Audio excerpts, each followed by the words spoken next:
Hey, hey, what's up, guys? We're live. How's it going, everybody? Happy Saturday. It's 5 p.m. We're here about a half hour late. Let's see, what shall we say? We shall say, happy Saturday. Nothing but hot breaks and good times. Pokemon card live shop. All right. What do we got? So yes, it is Saturday. Let's go ahead and click on this. Actually, I had to check the day. The days all kind of blend in for me, so I never really noticed what day it is. All right, we'll toss this here. Well, what the hell? Okay, let me get out of here. Okay. Closing this, closing this.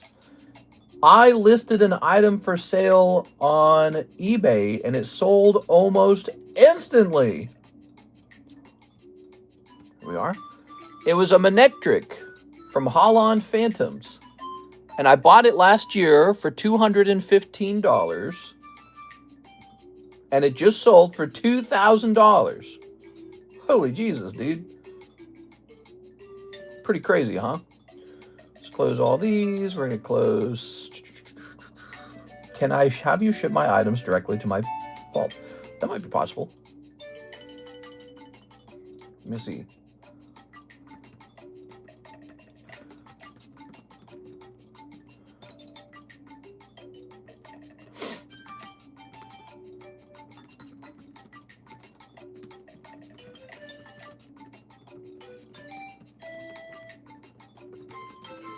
All right.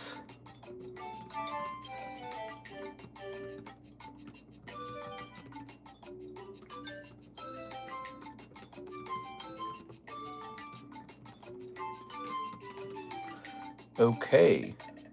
Let me hit send. All right. Responded to that email. Great. PSA online submission. I got a PSA submission done, and I'm working on PSA submission number 2.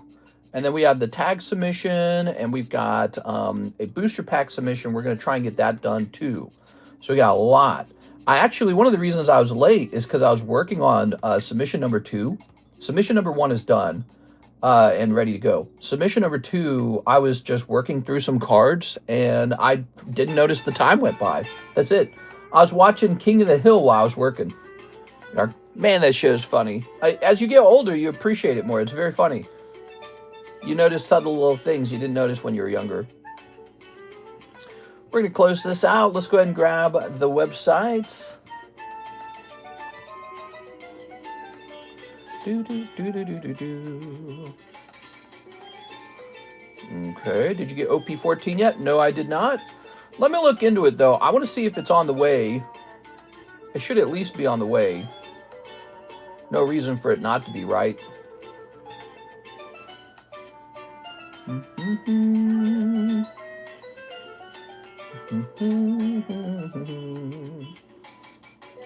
Okay, so, well, it says it's possible that the person who's shipping it to me is using their own shipping, so they don't have information on it. Let me just leave them a message.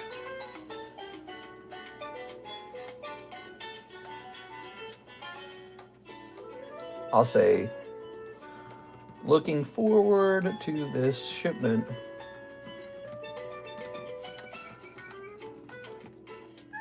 All right.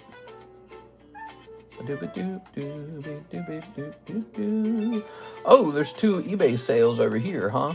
Oh, somebody bought some of these slabby patties. We sell those slab protectors. They've been selling through.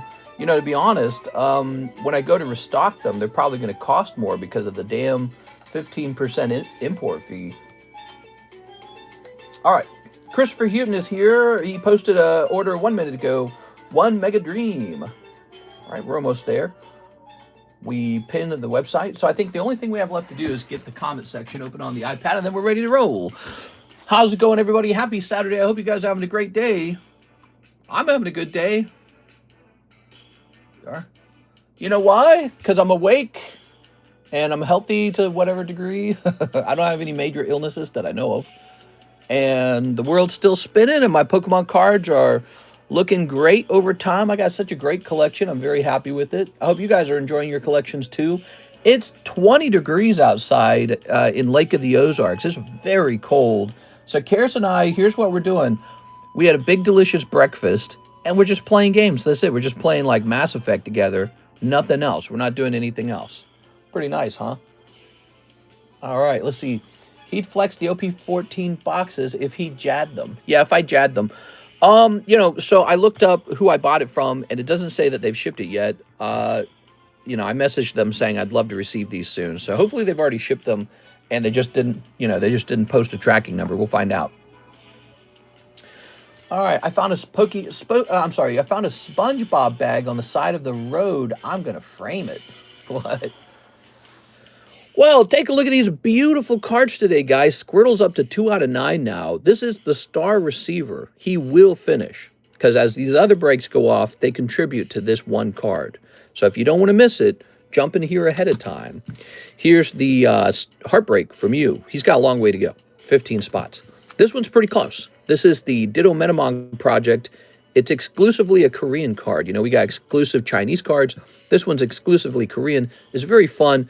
It's actually gone down in price slightly, probably because, all of them came back from grading. And it's got a nice rainbow here. It's got a little Lotad, Magikarp, Ditto, Pikachu, Lapras. It's a hilarious looking card. That's been very popular on this channel. We've hosted multiple breaks on it, and they always go off. But what's cool about this one is only 1 is 7. It's cheaper than the previous ones. All right, and then this is the big dog. I like this one right here. This is probably the most impressive break, in my opinion. I like the price. I like what it is. Other people do too. There's 5 out of 13 already in here. There's 8 spots left, though, so that one has a little way to go. Nado King, we need to introduce a new One Piece break, because the other one finished yesterday, right? At the end of the stream, Boa Hancock went off. So that one is done. We need to introduce a new break. Hold on, everybody. Let me go grab it. I think it's over here somewhere. Oh, here it is. All right. I've got it. You have any One Piece mangas for sale? Nope, no mangas for sale. I have something to say about One Piece. You got to be very careful with One Piece right now. If you got Logan Paul hype and everyone going, oh my God, it's going up. There's this little thing, you've heard about it before. It starts with an F. It's called FOMO. FOMO's going to wreck your wallet if you're not careful. Sometimes you do the most buying when an item's already popped up in price. So sometimes if you get super excited, because you don't know what happens next in the market, you don't know if it keeps going up to the moon. You don't know if you're already at the peak. You don't know if it's only going to rise a little bit and then fall a whole bunch. But, FOMO is a powerful emotion. And sometimes the very best time to sell is when everyone's doing the same thing, right? Like, when's the best time to sell a meme stock? When everyone's first discovering it. When everyone's going, oh, that's a meme stock. You don't want to buy it the day later, because that's when it crashes. So be very careful is all I have to say. Here are my opinion on One Piece. If you're a huge One Piece fan, continue to buy it like you normally would. If you're a Pokemon card fan, be careful. You could end up with a bunch of cards and you don't even want them. If they don't go up, you're going to hate that you have it. So if they go up a little bit and then they fall back down, you're going to hate it. And then you're just going to be stuck selling it. So that's what I have to say. If you're a Pokemon fan and not a One Piece fan, don't get sucked into the FOMO. Just congratulate One Piece guys for having some good products. There we go. FOMO is a very powerful emotion. It gets people with Pokemon. I'm sure it'll get people with gold and silver, and it'll get people in the stock market, and it'll get people in real estate, and it'll get people in One Piece too, It's a very powerful emotion. Everyone's euphoric when the prices are going up. But you have to ask yourself, one day when the prices are going down, am I just going to end up selling this? And if the answer to that question is yes, now might be actually a better time to just go pick up more of the thing you actually love. So if you love Pokemon, now could be the time to order more Pokemon. So I say that because I had to have that conversation with myself. I felt FOMO too. I was like, oh, maybe I should go buy a manga. I didn't watch One Piece. I don't know much about it. I don't have any nostalgia for it. So, I looked at it and I said, maybe I buy that and it goes up further, And I stopped myself and I said, let's go buy something that you actually like. So that's why I would recommend to you guys too. But you probably already knew that. It's just that we're here live and we talk about the market a lot. We can talk about it as much as you want. PSA 10, my advice is don't get swept up in it too much, okay? If you're a fan, go buy some. If you're not a fan, Don't get sucked into the FOMO. Same with gold, same with silver, same with all that stuff. So this is called what? Onami? And not just Nami? Let's see. Things only go up, nothing would ever come down. TCC mods should be viewed as celebrities. That's right. Mr. Alex is a celebrity after all. I'm a Logan Paul fanboy, says Lifesaver. What? FOMO silver and gold. Rip my grandma, she got hit by a bazooka. Mistress, the EB1 still happening? Yes. You might be interested in this EB1 break. Here it is. It's up to 12 out of 21. We've got this lovely Nami break. Okay, I'm going to pick a price for this. All right, so let's see. I hear that bird chirping. I think we have birds living in our walls. All right, so, oh, ow. Ooh, I forgot I cut my toe. There we go. I rubbed my foot there on the chair, and it scratched a cut. I don't know how I got the cut. I think I got it in the basement. I was moving around real fast. I move around pretty erratically sometimes. All right, so we're going to let Nami be a little more expensive, because after Nami, I don't have any more of these cards to host for you guys, just this one last one. So here we go. We're going to say Nami. That's the Nami break. Feel free to jump in here. It's a 1 in 8. It's a lovely card from 2024. It's a promo, so you can't pull it out of a box. Nami wearing a traditional kimono, and it's just a nice looking card. Here it is. Beautiful. Have you seen that Reddit mod video? Oh, I clicked on it, but I didn't watch the I didn't watch the whole thing. It was an Asmongold video. Yeah, he's man, he's doing great. Asmongold. That guy's producing so much content so rapidly, and then you look at his numbers. Dude, that guy gets more views than like a news station. It's actually crazy. I get on the internet, and he's just everywhere. I flip through my TikTok or my Instagram. He's everywhere. That guy's got so much attention. It's crazy. So he's succeeded at what he's doing.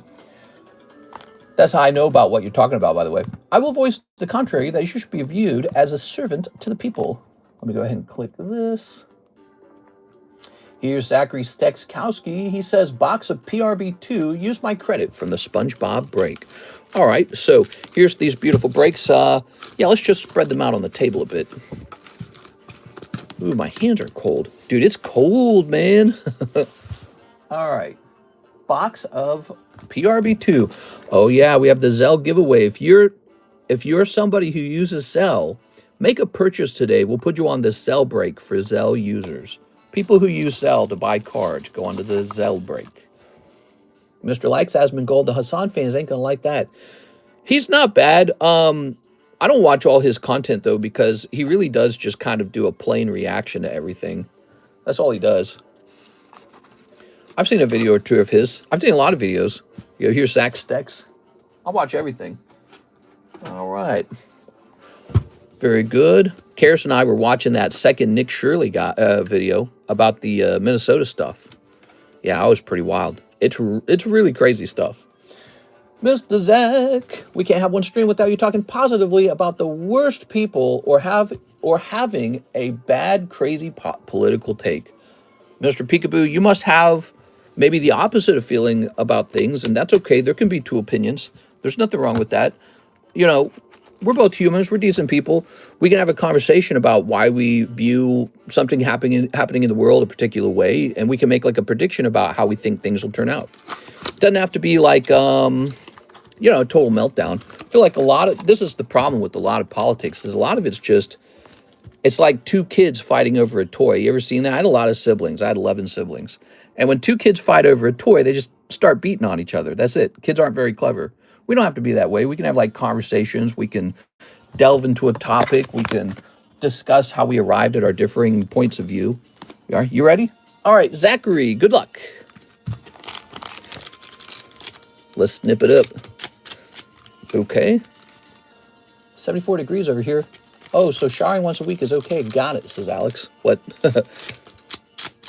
I know, you're squeaky clean. We need Mexican poke girls. Dude, it's cold in here, dude. Dang, man, this room's freaking cold. Holy, I'm gonna have to turn the heat up. There we go. Very nice. Mister, can men get pregnant? That was a clip that went viral. That was Josh Hawley. He's the senator from Missouri. So he's our senator here in Missouri. Missouri is a very conservative state. And the lady wouldn't give a straight answer. You know, I felt that the doctor, what she should have said is that biological males cannot get pregnant, but that some people believe the word men can be sort of like re-engineered to mean somebody who identifies as a man. You know what I'm saying? So she should have said something like that. But that's like an argument. That's like it's a social commentary. You know, it's not really based in science. It's just based off of what the culture believes, off of what the people want. So biological males cannot get pregnant. We are. All right. Very nice. Here's Sabo. Ooh, we've got the girl eating pizza. It's a yes or no question, mister. Don't dance around it. Here it is. Ooh, Sabo. Well, I'm trying to, you know, explain both sides very rapidly there. We are. Very nice. There are some people who believe that the word man belongs to biological males because it's like that's where the word derives from. It wasn't like an accident or just some rare consequence that occurred in a vacuum. The word man came from being a biological male for like 2,000 years. And then in about 10 years, we started saying, no, that's not correct. It can be anybody who just thinks that they're a man. And so that's the debate. That's where the debate is. Here's this guy with the katana. Whoa! Man can get pregnant. I saw it in Buzz Lightyear. What? All right, here's Mr. 3, I think. I believe he's Mr. 3. Cannot get pregnant yet, says Mr. Shahir. Yeah. Here's, well, you never know. Science and technology, you never know. Maybe they'll be able to take a couple skin cells from one guy and a couple skin cells from another guy, put it into some kind of test tube science thing and produce a baby from that. What do you think of that? So you never know where the science takes us. Science is a powerful thing. Whoa! Golden Dawn for you, Mr. Zach. Congratulations. Man, that Mr. 2 gold card is worth a lot in English. Oh, is it? Because it's playable? We love batshit crazy. In the future, we will be able to engineer men to do it. No, says Mr. Peekaboo. Well, maybe. If you believe that we can give men a uterus and a way to deliver. So you're talking about, you know, surgery that reconstructs a human to a pretty high degree. Right now, you'd have to say it's not possible. But, you know, if you told me maybe in the future you could take DNA from a man and another man and then use sort of like a donor embryo and splice in the DNA from the two men, I believe you could do that. That sounds pretty reasonable. I don't know about being able to move like a whole female body into a man's body, you know, all the reproductive organs. That sounds pretty complicated. All right, here's a whale. Pretty sure cloning would be way easier than anything. Mister, do you feel pregnant? I feel pregnant. I'm in my third trimester. I had sausage, potatoes, and eggs for breakfast. Oh, my belly. Ooh, get in my belly. I'd rather a clone of me than a baby. What? Wow, it's cold in here, dude. I might have to turn the heat on. Holy, dude. Usually it's too hot for me. It's actually cold. My fingers are cold. All right, Zach, I think you did well. You got a nice golden dawn. I think it's called a turducket. I hope it's a boy. It is. I'm going to give birth to a fudge baby. Yeah. All right, a brown baby boy. Wait, is this a textured card? Yeah, it is. All right, there you have it. Mr. making weird ASMR clips again. What are you talking about? Ooh, lovely. Okay, I can't believe how cold it is in here. It's really cold. I have to see if our heater is off, okay? So let me put this into Mr. Zach's bag. Thank you so much, Zach. We really appreciate you hanging out here and opening up some of these wonderful cards. I think you did okay on this box with the Gold Dawn, huh? But I have to go check our heater, man. I gotta go see if the heat's even on, because it is freaking cold in here, bro. Excuse me. Doo-doo-doo.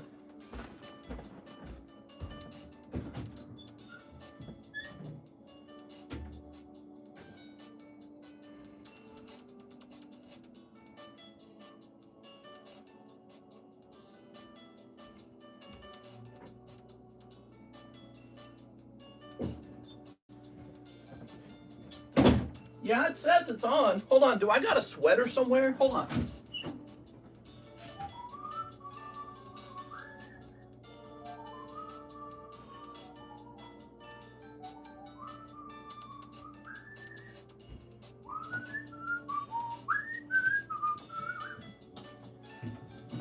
I need my quarter zip. All right, I don't see my quarter zip. I guess I'll just have cold hands the whole time. I don't know. All right, so here's click. How about the website? Click. We had a baby. It's a turd. Mr. Schaff, your Topps Pokemon Sparkle collection? Yeah, I can do that real fast. You want to see some Topps cards? I'll show these off because pretty soon I don't think they're going to be with me anymore. I'm pretty sure these are all going to PSA. Okay. Man, it's cold. All right. What do we got? Freezing in here. Ooh. Ooh. Well, this is one of those film frames. I'm not going to show it off too much. Ooh. Oops. Wow, that's really rare. Cool. Cool. Cool. Cool. Cool. Cool. A couple of these Gengars, I guess. That's actually a Charizard, one of the only Charizard cards from Pokemon the Movie 2000. Hope you guys are having a great Saturday. What are you guys up to on your Saturday? The Beast of the Sea. Excuse me. Guess that was for sale for a little while, that one right there. And I must have taken it back. Holy Gengar. What are the best card sleeves? I just use really cheap ones, that's all. We are. There's a premium PSA sleeve you can buy out there. Wow. I got this one so cheap, $290. Can't believe I got it for that cheap. If I sold this today, I would list it like $3,000. No way would I offer $290 on it. It's an extremely rare rainbow card. Same here, $460. No way. $4,000. No way, because those are rainbow. You almost can never get those. They're exceptionally rare. Here's Farewell Lugia. Here's this amazing card. This is also rare. This is a special texture on this card. Here's a rainbow Charmander. Got him for $295. That's really amazing. This is a nice Lugia. He's diving into the water. And Ash and Pikachu. That's really nice too. So there's some Topps cards. Yes, I collected Topps cards for a while. I'm still collecting Topps cards. I did buy some slabs today. I can't tell you what I bought. You know what? Maybe if we had those secret channels available in the Discord server, maybe you could go in there and see what I bought. I'm at a big family reunion. Stepped outside for a minute. Hey, what's up, Mike Side? 11-year-old kid kills his dad because they took his Nintendo Switch away. Yeah, probably locking that kid up's not too bad of an idea. You know, it sounds mean because he's only 11. Dude, he's already a psychopath. Like, who decides, hey, you can't take my Nintendo away. I'll have to shoot you. Just bad stock or something. I don't know what to tell you. Like, who comes to that conclusion? It's such a rare conclusion. You know, there's a lot of 11-year-olds who have their Switches taken away. Nobody shoots their dad dead. So, and you know, the kid had a concept of, you're at 11, you're kind of functional at 11, right? Like, you're not smart, you're an idiot, but you're functional. Your brain, you can see what you're doing. You know you're hurting somebody. Shoot somebody dead over a Switch. Yeah, that guy's going to be a criminal in the future. 100%. He shot his dad. Who's he going to shoot? If somebody in the future, like a girlfriend, took something away from him, like maybe her pussy or something, he's going to shoot her dead. So, yeah, that guy's got to go to jail. Lock him up. Lock him up. 11 years old, shooting your dad. Then again, you could argue that maybe it was the availability of the gun. I don't know. Nah, because humans have owned guns for a long time.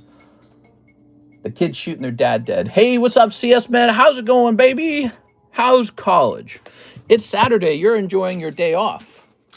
Check it out, guys. We have our jumbo pack break. It's a $40 spot in here to get started. If you want to jump into this pack break, there's only 4 spots.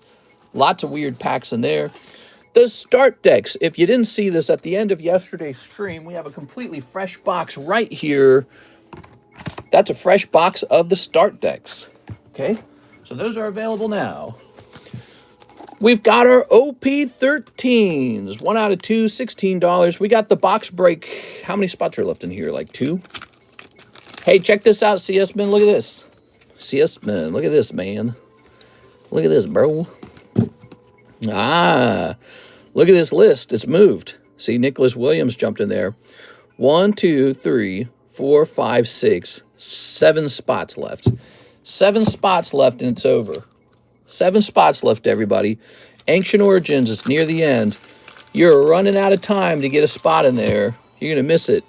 You're going to miss it. So there's 3 spots left in this sublist break for a spot in there. $40 if you want in. Okay. So we got a couple things going on, huh? We got 1, 2, we got 3. Bit of fun there, guys. It's Cactuar Princess. Hello, Cactuar Princess. I'm impatiently waiting for the new Topps Pokemon set. I will be going super deep on it.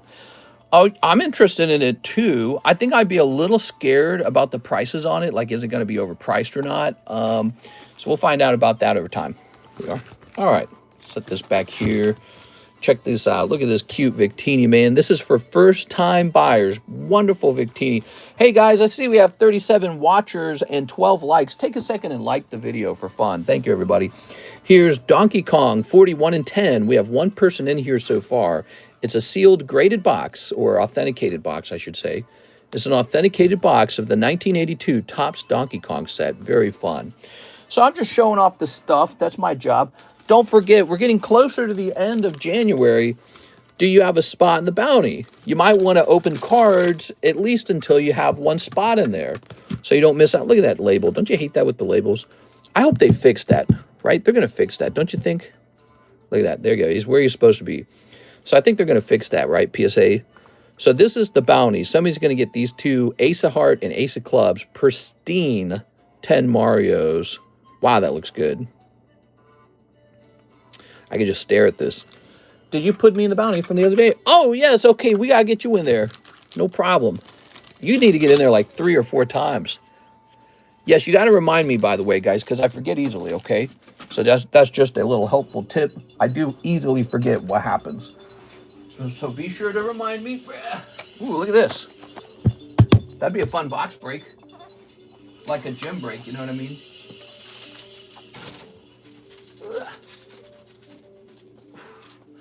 I was reaching as far as my little arms can reach for some more of these. Already they announced changing Beckett labels. That's right. Beckett's changing their labels. They're changing the font. Hopefully they're changing the fact that the label shifts around. Like, that's so unacceptable. It's so goofy. Like, even my labels don't do that. TheCardconomist labels do not fall out of their holder. And I'm just a junky startup channel, right? So they got a problem that they could have solved a long time ago, and they're just not focusing on it. It's like, bro, you guys must be making so much money. You can't fix this little thing? Not possible? I don't know. Here it is. So we got 1, 2, 3. I'm going to put you 3 spots in there, Miss Janice. I know you got the live customs. Can't remember everything you pulled, to be honest. All right. So we'll put you down as Janice. The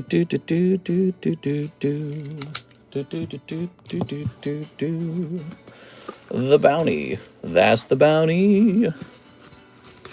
There it goes. We got 1, 2, 3, 4, 5, 6, 7, 8, 9, 10, 11, 12, 13, 14, 15, 16, 17, 18, 19, 20, 21, 22, 23, 24, 25, 26, 27, 28, 28 people there.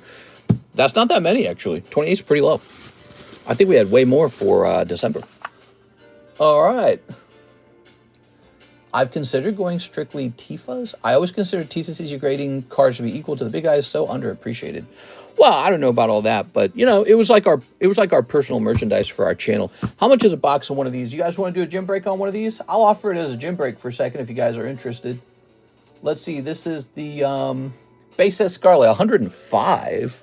So we'll put it on clearance. to do a gym break on it. Ooh, let's make it a 3-person gym break. There we go. Let's make it a 3-person gym break. You guys want to do a 3-person gym break? So it'll be $34, 1 in 3. If you want to jump in there, declare it so other people know you're interested in it. Those are going up in price because, you know, it's getting pretty old. Nothing like some sweet chili chicken wings with blue cheese for dinner. All right, guys, we are here. We've been live for 31 minutes. We're waiting for a fresh order to come in, and I'm going to go ahead and work on some prices on some slabs, okay, guys? I'm going to set that there. If you guys are interested in that, jump in it. So here is the Pristine Iona. Here's Mr. Tanaka. Now, that's a one-piece card. Did you guys see this? What's going on with this card? This is an error card. It's only $45. You're pretty much just paying for the grading and a small premium over the cost of grading. But look at that bow right there. It has like a green blob around it. That is actually a printing error, which they announced for the first print wave of the 500 Years into the Future set. So they've corrected that now. And so some people are probably going to collect this error card. It's an error card is what it is. It's a misprint. So that's available, $45. I'll let them rotate on the table a little bit more. The checklist is a 4, so he would go into the 9s or lower box. This is Bowser with a B. Good. Here's a Galaxy Within Grasp. Wow, that looks fantastic. That looks so good. I'm getting old, but my value hasn't increased. Nothing like some sweet chill. Oh, yeah? You're not like a rare Pokemon card where the price keeps going up? You are? Yeah. Can't work that way for everything, I suppose. All right, let's see. Let's take a picture here, guys. We're going to jump over to the All Slabs channel. Very good. Jumping in the gym break. All right, we need 2 more people for that gym break if you guys want to see that gym break go off. We are. This is a fun little quick thing. $34. Your odds are 1 in 3. It'll be a gym break. So it'll be fun. We'll have 3 different names up on the table. And we don't usually host a 3-way. Let me move this out of the way. Okay, we're going to pull these down. Good. All right. Here's Gyatrodose. Gyat! Here's Grodel. Here's Dark Golduck. Here's SpongeBobadoo. And here's Pikachu. Ooh, look at that Pikachu.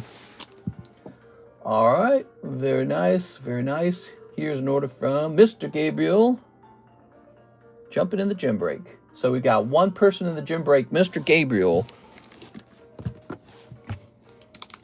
We'll say Gabriel.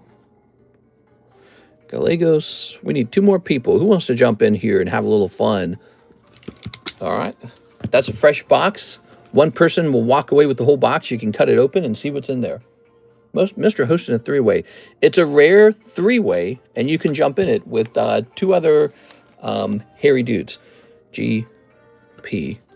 So McDonald's Pikachu is probably going to need to be rotated. The Dene. There we go. Updated. Dark Golduck needs an update. All right, give me a second here, guys. Let's get a price on this Dark Golduck.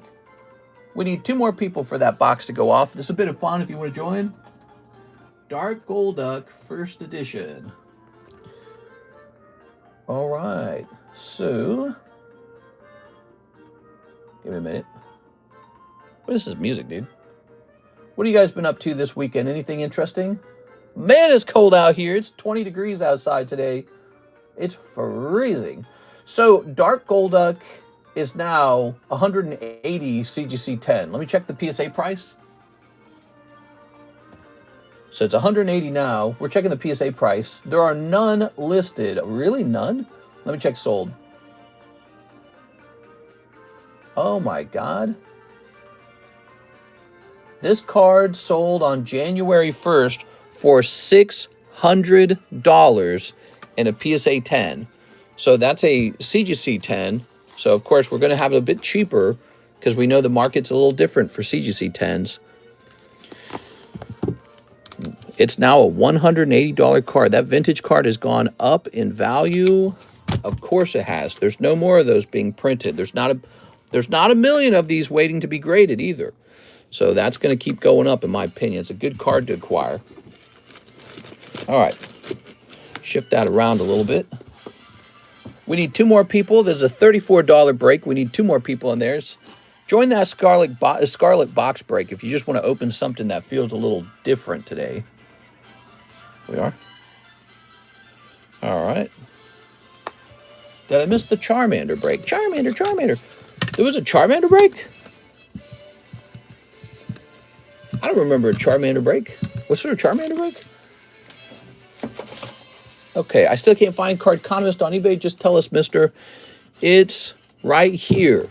So you have to screenshot this with your phone and then just, you know, go to your photos and hold your finger over the QR code, and it'll highlight the QR code. And then it'll allow you to go to the store. At that point, you can like the Cardconomist eBay shop, and it'll be saved in your favorite sellers. It was a giveaway. Oh yeah, that's over. But we should have another giveaway. Don't we have another one? Here it is. All right, it's the Dark Ariados giveaway. Let me hit refresh on this. The keyword is TCC. If you guys want to get in there, we have a giveaway now. All right, so that's the giveaway. This is from Rocket Returns. This is vintage Rocket Returns Dark Ariados. In English, this is kind of an expensive card. In Japanese, it's kind of a lot cheaper. So it's kind of weird the way that works. But that's because in English, it's a holographic card. Weird. Okay. Who won the giveaway? I don't remember. Sure. Let me put it over here. Here's Dylan Chan. He won this. Look at that. Dylan Chan got this beautiful Boa Hancock card. Good. So this is going to be Resendez going in. All right. Resendez. Good. Okay. Here's Mr. Zach. He says, I'll jump in the three-way. Whoa, all right. Mr. Gabriel, Mr. Zach. We need one more person, and then it goes off. I like the speed of the break. It's a very instantaneous break. Here's a Javier Arroyo. I'll take a start deck. If it's hollow, I want all the cards. Okay, here goes. One start deck for Mr. Javier. Okay, we need one more in here, guys. 34. Let's go get that start deck. I like that you're taking a shot at these, Mr. Javier. Somebody should. Are. Come on, Nightbot. Don't make me add a period. Okay, so this will be a non-hollow deck. But you know, the last time we had a non-hollow deck, that was when you actually pulled one of those rare ARs. Tossing that. I know one of the things I want to work on today, besides pricing up a bunch of new slabs, I want to work on the binder break, which is actually really full now. Oh, you're so lucky. Another Tangela. I feel like that's one we've already pulled before. There it is, Tangela. Ooh, we got to take some Odysseus too, and some Glooms, and some Bellsprouts. We'll take all of them. All right, here you are. You just take all the bulk. Who cares? You like this, don't you? Something tells me you prefer it. Period's never bothered me. Do you watch Dexter? No, we are looking for a show to watch right now because we're not watching anything currently. I turned on King of the Hill. We're going to rewatch King of the Hill. We've only watched it one time, so we're trying to rewatch it. We just upgraded our Hulu account to be no ads. It's so annoying, dude. We were looking for like a movie to watch. Funny enough, Mike's side, I think you and I were talking about this. Mike's side still here? I was talking to Mike's side about how it's so hard to find a movie you know, that's like totally decent, and that I think Asia's going to end up making all the good movies. Look at that. So we were trying to find a movie to watch, and we genuinely could not find one. It is so hard to find content that you actually want to sit down and watch. And so I'm turning on King of the Hill because it's a really funny show. Here it is. The Sopranos. Now, I did watch the pilot episode for The Sopranos, and I don't know. It didn't suck me in. It didn't make me go, oh, I got to watch this one.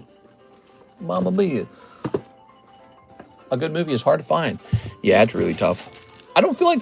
Here's the deal. I don't feel like they make movies for me. I feel like I'm a certain individual, certain kind of individual, and movies are made for different audiences, and I'm just not the right audience. Here we are. Look at that. Nice. I love Asia. What? I only watch movies Bella 2005. Here we are. All right. Very good. Thank you, Mr. Javier. Congratulations on the Erica's Tangela. So cool. Let me jump over here to the website. We're looking for one more person in here. Did someone already buy the last spot out? Let me know. below 2005. Let's get rotation. Oh, yeah. Look at this Old Maid Eevee. So cheap. Room to grow on the price on that one. That one could reach $50. Here's Pokemon Go 9.5 Dragonite. So that card's been going up in price. That's from, look at that. That says, oh, it says 2022. Weird. Here's Beedrill. Ah, nice. So this is one of those extremely rare poker cards that probably if I listed the eBay would just go sell really quickly. Here's Iona's Wattrell. And here's the Dene. Didn't we just put one of these away? We need one more person here. I'm going to put that back over there. All right, what we got? We have Alex Aguilera. 16 Chainsaw Mans. I'll be right back. I'm going to go get a Chainsaw Man. Vroom, vroom.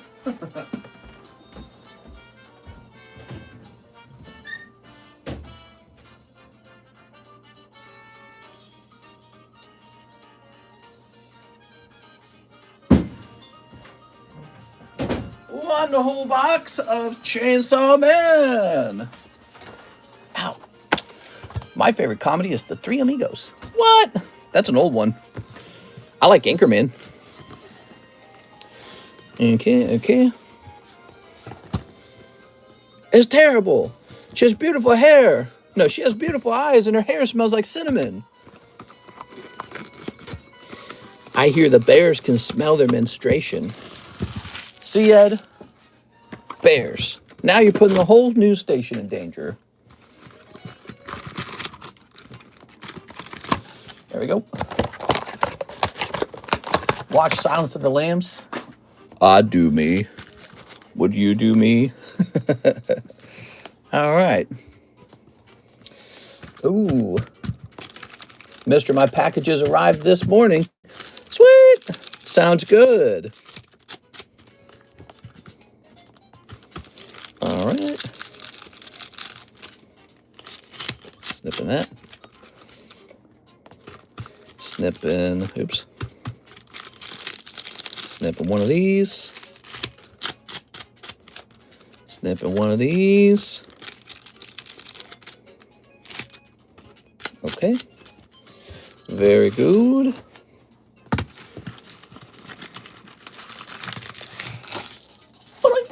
All right, what do we got over here?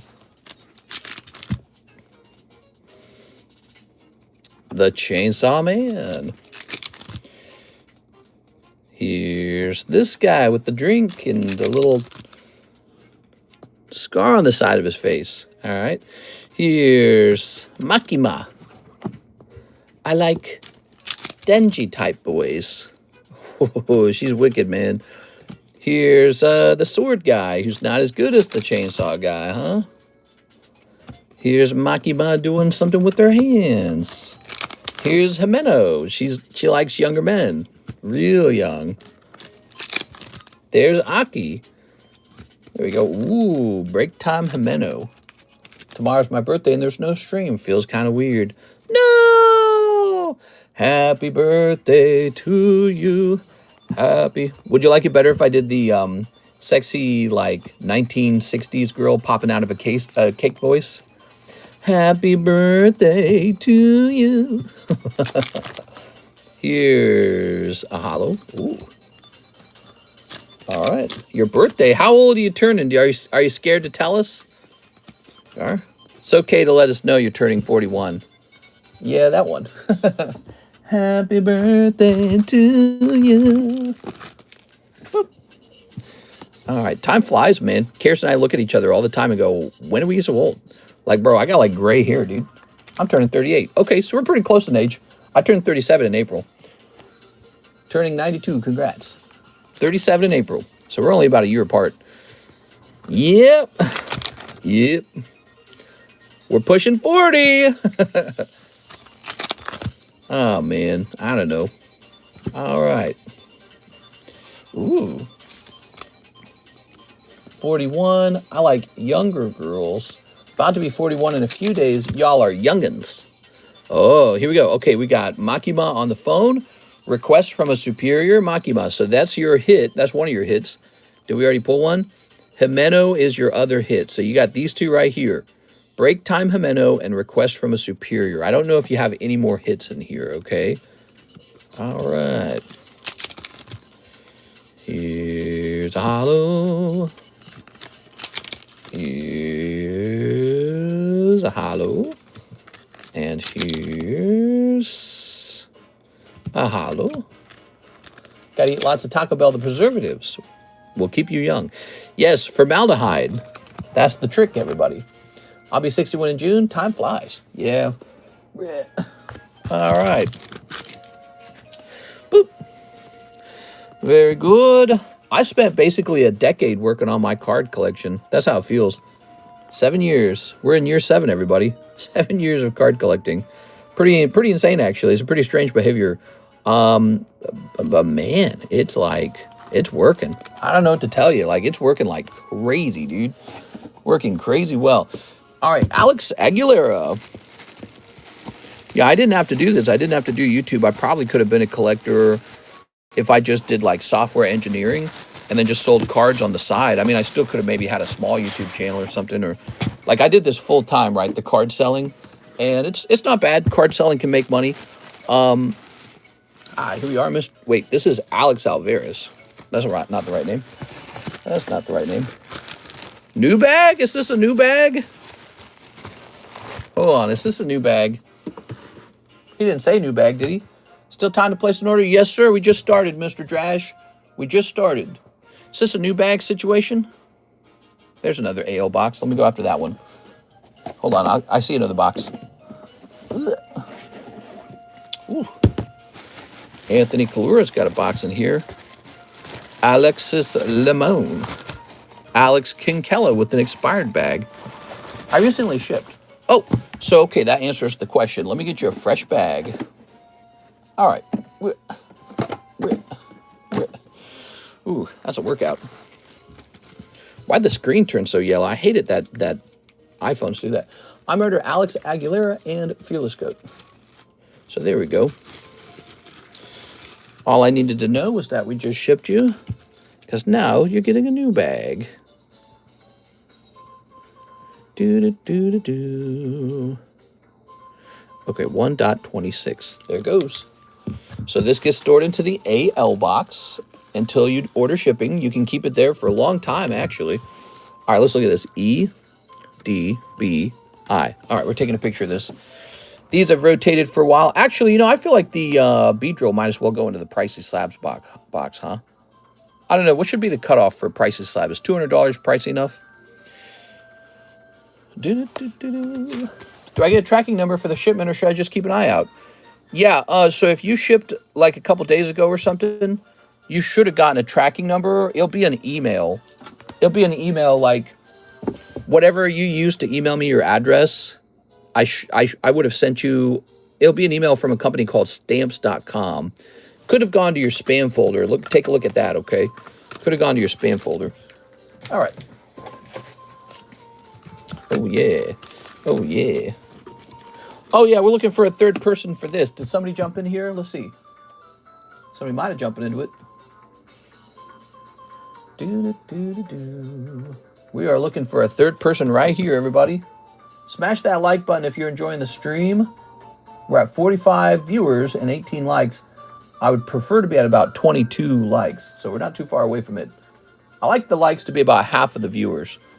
I will do that. Thanks. Do I get a tracking number? I'm under Alex Aguilera. Got to eat lots of Taco Bell. All right, let me put this back over here. Very nice. Let's bring in some more slabs, shall we? Ugh. Ooh. Flipping these around. We've got Gyarados. Lovely, man. Here's Gyarados. Here's the pristine Iron Thorns. Oh, that's interesting. Here's yet another Dedenne. Here's Arachnogenesis. Huh. Wow, that is weird. We have a Spider-Man card. Okay. And then here's Crobat and Iona once again. Cool. Some weird cards here, guys. Website working? Let's see. Let's hit refresh on the website. Ooh, bit of a slow Saturday, huh? All right, slow Saturday so far. The queue is empty. I'm going to work on these slabs, okay? So here's Iona. I think we lowered her price to like 35 in the 9.5. All right. You know, I thought that this card would be really popular and just sell out when I acquired it. And it's been a slow seller. Like, we sold one here and there, but it hasn't sold super fast. I thought it'd be a little more popular, so I'll learn from that. I got some One Piece promos in the mail. Those are getting submitted to PSA. Shiny Star Crobat. That's an interesting one. Let's see.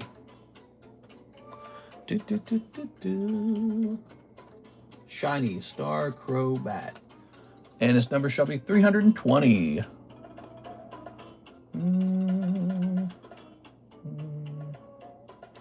We're going to lower this. Do you have any Ancient Mews? I do. I do have an Ancient Mew.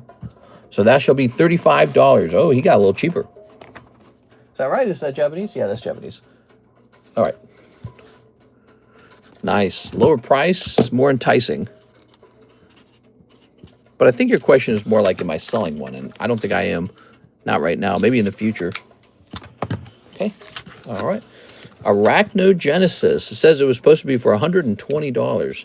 I think what we're going to do with this one, we're going to pop this one up into the live customs here and allow people to re-roll it if they don't want it. 1, 2, 3, 4, 5. All right.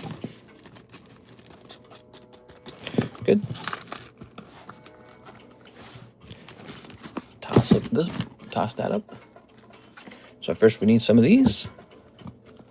All right. What are you guys collecting right now? What's your favorite card in your collection, everyone?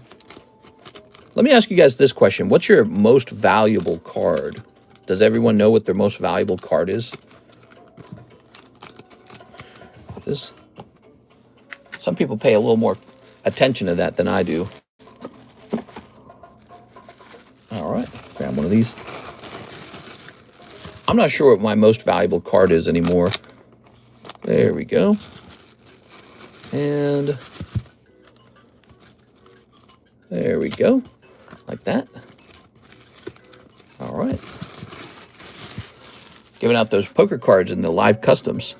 Now, this is the hit card right here. I sold mine. You sold your most valuable card? Really? Ah, that's too bad. The temptation to sell is always really strong. And I try to teach people that's the hardest part about that. Hardest part about what we do is you got to take a card you really like and just hold it. And it's so hard to do that. Wow, I can't write the whole word down. And this is a T10. There it is. Arachnogenesis.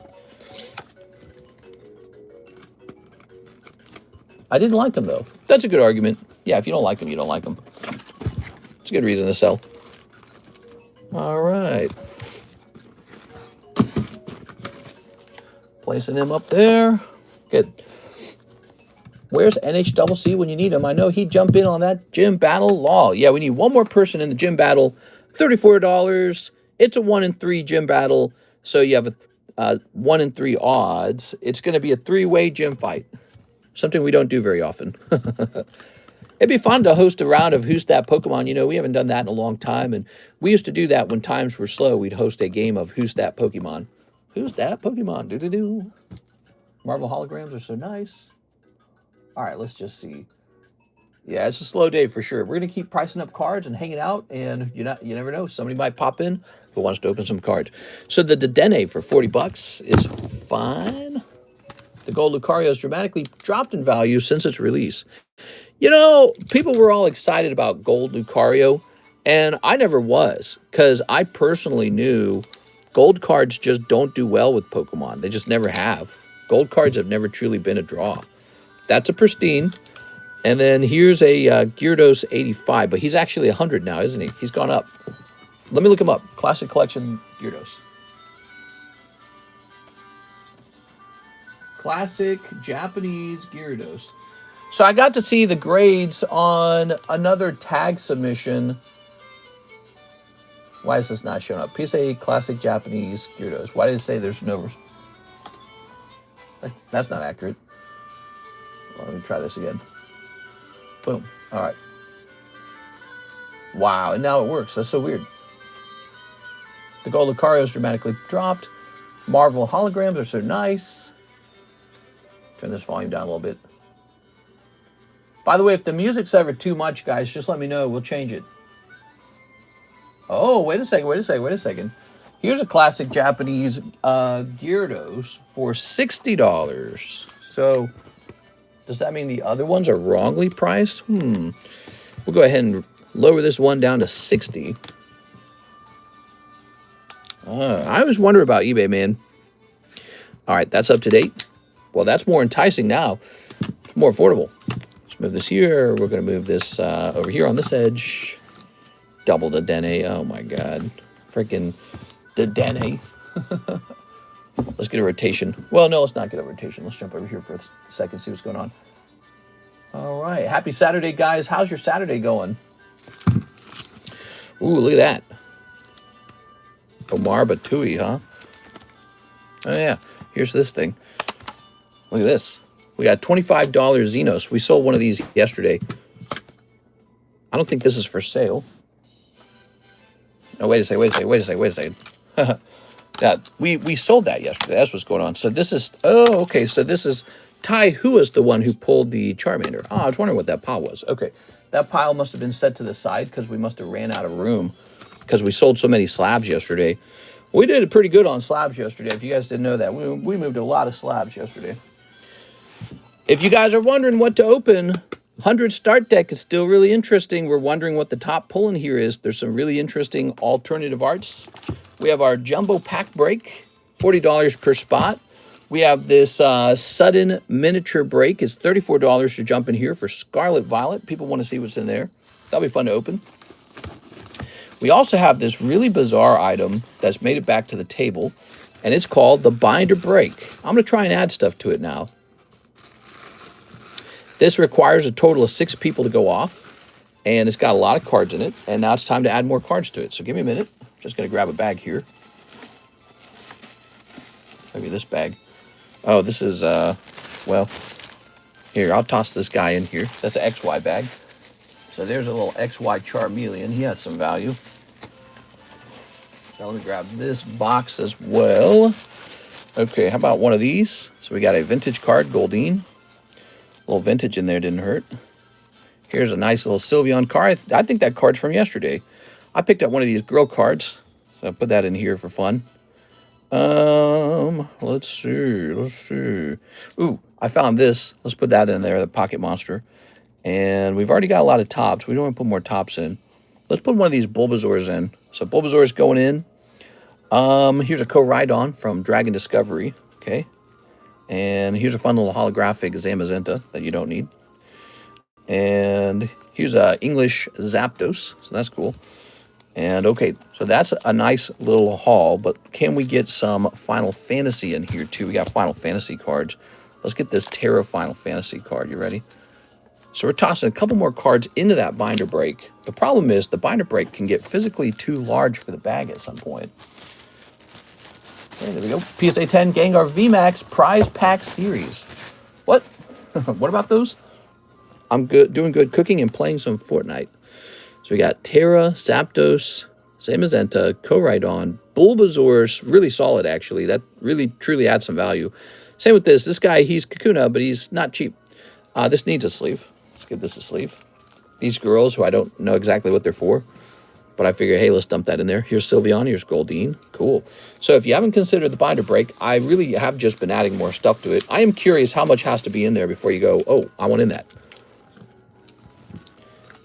Okay, let's just try to fit that in there like that. Let's see how many cards are in here now. You ready?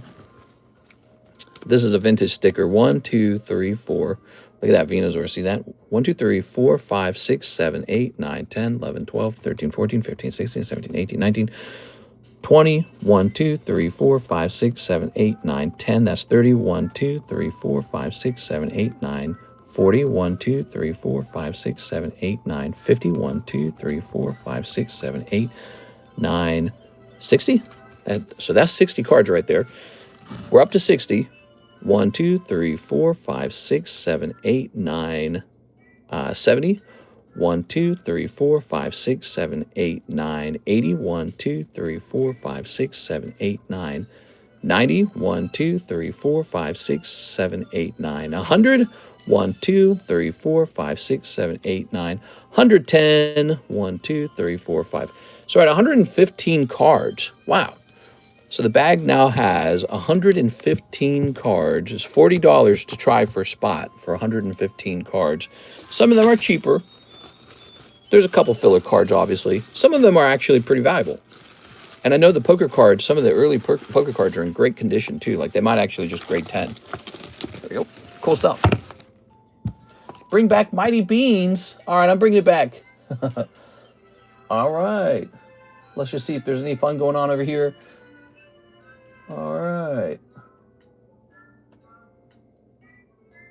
Mr. Zach, here's... It's a cold queue, guys. There's nothing going on. Maybe everyone's already blown their load. Oh, this has got to go back in here. It's a cold queue. We'll set this here. Very nice. Nothing going on. Everyone's already spent their money. There are. I can just show my cards off for fun. Where'd that Lugia go? Man, that Lugia just sold for $36,000. Playoffs are on, mister. The playoffs. I can't be missing the playoffs. Wait, the playoffs? Look at that. Gold Star Gyarados. Has that sold again? What's the last sale price on Gold Star Gyarados, I wonder? PSA 10. Gold Star Gyarados.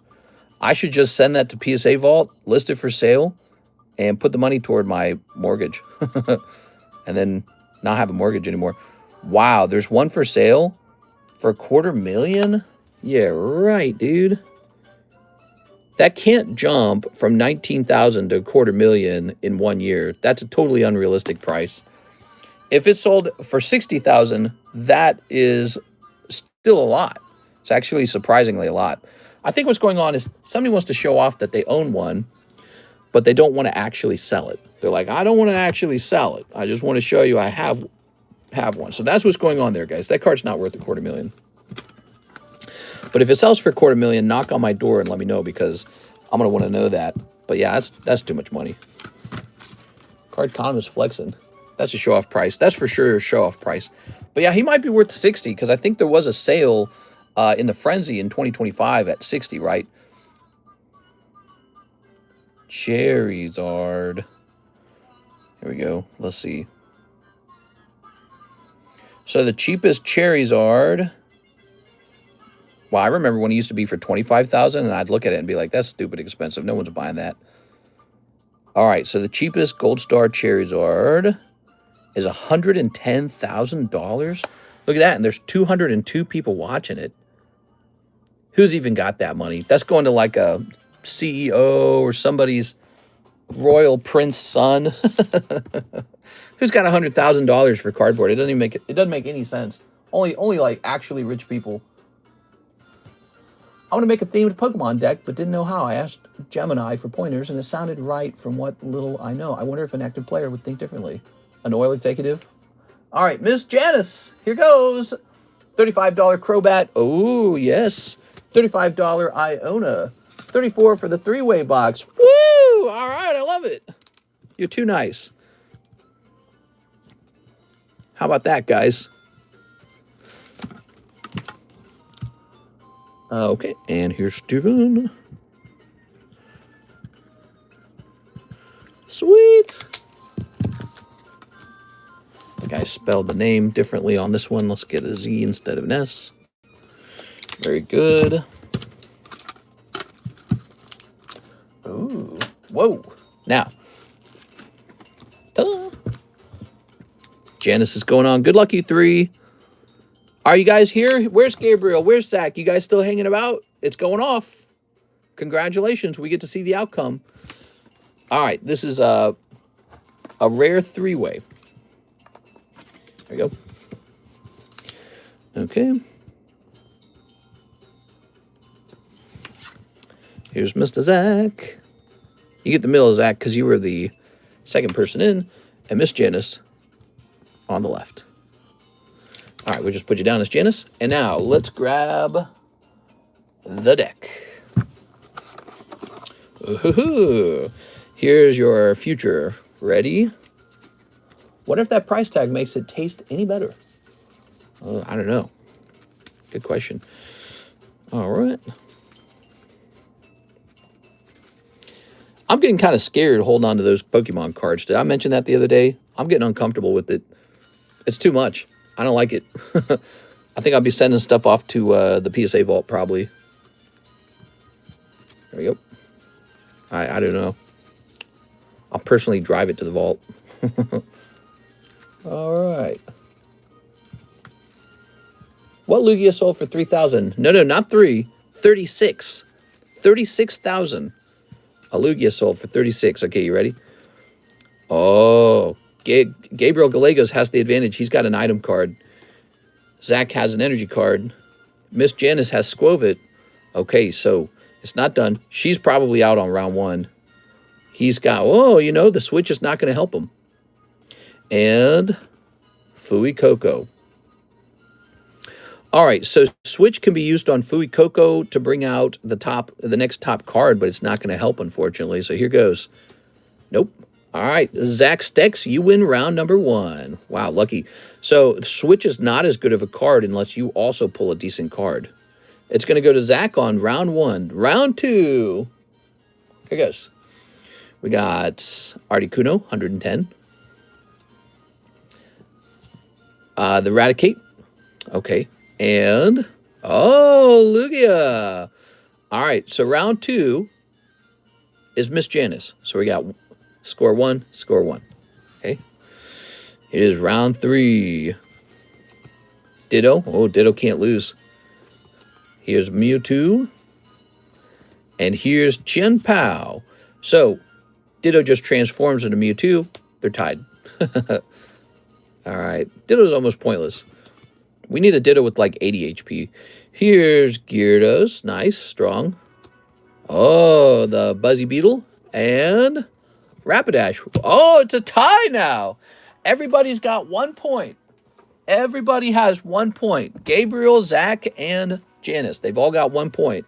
So this is the tie-breaking round. Here goes. Oh, good. An energy card.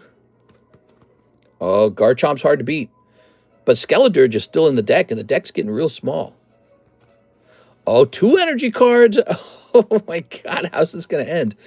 All right. You're out, Gabriel. And there it is, the Skeledirge. Woo! All right. It goes to Janice. You're so lucky, Janice. How do you do it? You know, you didn't even need the energy card. 340 beats 330. So you didn't even need it. Wow. All right. Okay, you ready to open this box? Holy cow. Yeah. That's so funny. You know, I had a feeling like you could pull a Skeledirge to beat the Garchomp because I know there's 2 of them in the deck, and the deck was getting real small, and no one had pulled one yet. So I was like, okay, her odds for an actual Skeledirge are there, and it happened. Crazy, dude. Everybody tied up, and then Janice got the Skeledirge and ended it. Yes, please, just don't forget the rest of my order. No problem. All right. So the rest of the order includes Crobat, Iona, and shipping.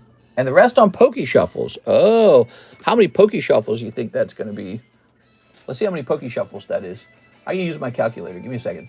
So I'll be 35 plus 35 plus 34 plus 9 minus 200. So it's about 87, which means you're going to have $2 left over divided by 5. So you can get at least 17 Poke Shuffles, which is going to turn into 18. Ready? All right. That was fun to watch. That was fun to watch. 1, 2, 3. 17 in a row. We got 1, 2, 3, 4, 5, 6, 7, 8, 9, 10, 11, 12, 13, 14, 15, 16, 17. Ah, yeah. Cool. What do we got here? We've got Badoo. Vulpix T9. All right, you're definitely getting something. Vulpix T9. Garbodor.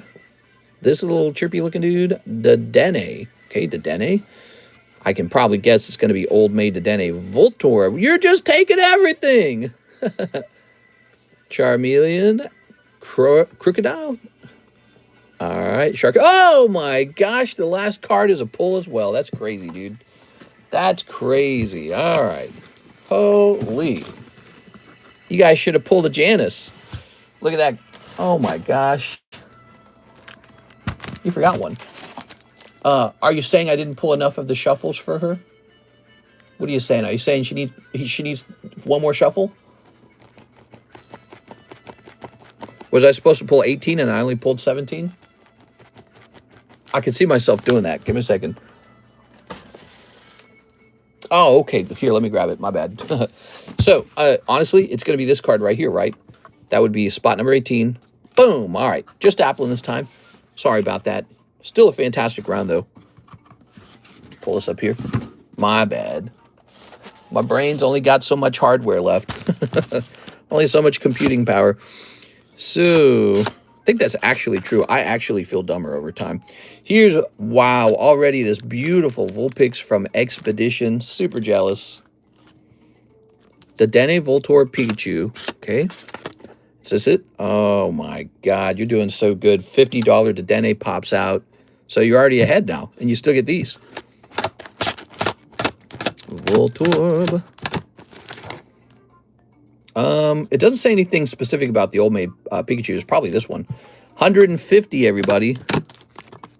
Wow. And OTO. There it is, 35 Voltorb. Wow. You guys are missing out with those old maids. Or not the old maids. You guys are missing out with those Poke Shuffles sometimes. Yeah, Poke Shuffles are just loaded up and ready to go. Here it is. Look at that. Very good round. All right, just let me know if any of these are going to be re-rolled. Otherwise, I'm going to write the Steven's name on the back. And then she wants some shipping. So I got to open up that box for her and then do the shipping round. Lots more Poke Shuffles left in there, by the way, guys. A lot of Poke Shuffles are left. All keepers. All right. Pretty good. Wow, she didn't just do a good round in the Poke Shuffles. She took the three-way box, too. Wow. Man, be careful, man. All right, 2 days in a row. That's nuts. Well, it just shows you that the Poke Shuffles had a lot of slabs in it just waiting. It still does. You just got to get lucky and pull them. All right. If you guys ever want me to show you what's still in the box, let me know. I can show off the Poke Shuffle. Ooh, this marker's dying. Ooh, might be time to get a fresh marker. Doubled up. Nice. Plus the box for 35. Ah, that's what I'm saying. Yeah. What? Look at that. She gets this box now, too. You ready? Here goes. Okay. Sorry about that, Gabriel. Sorry about that, Mr. Zach.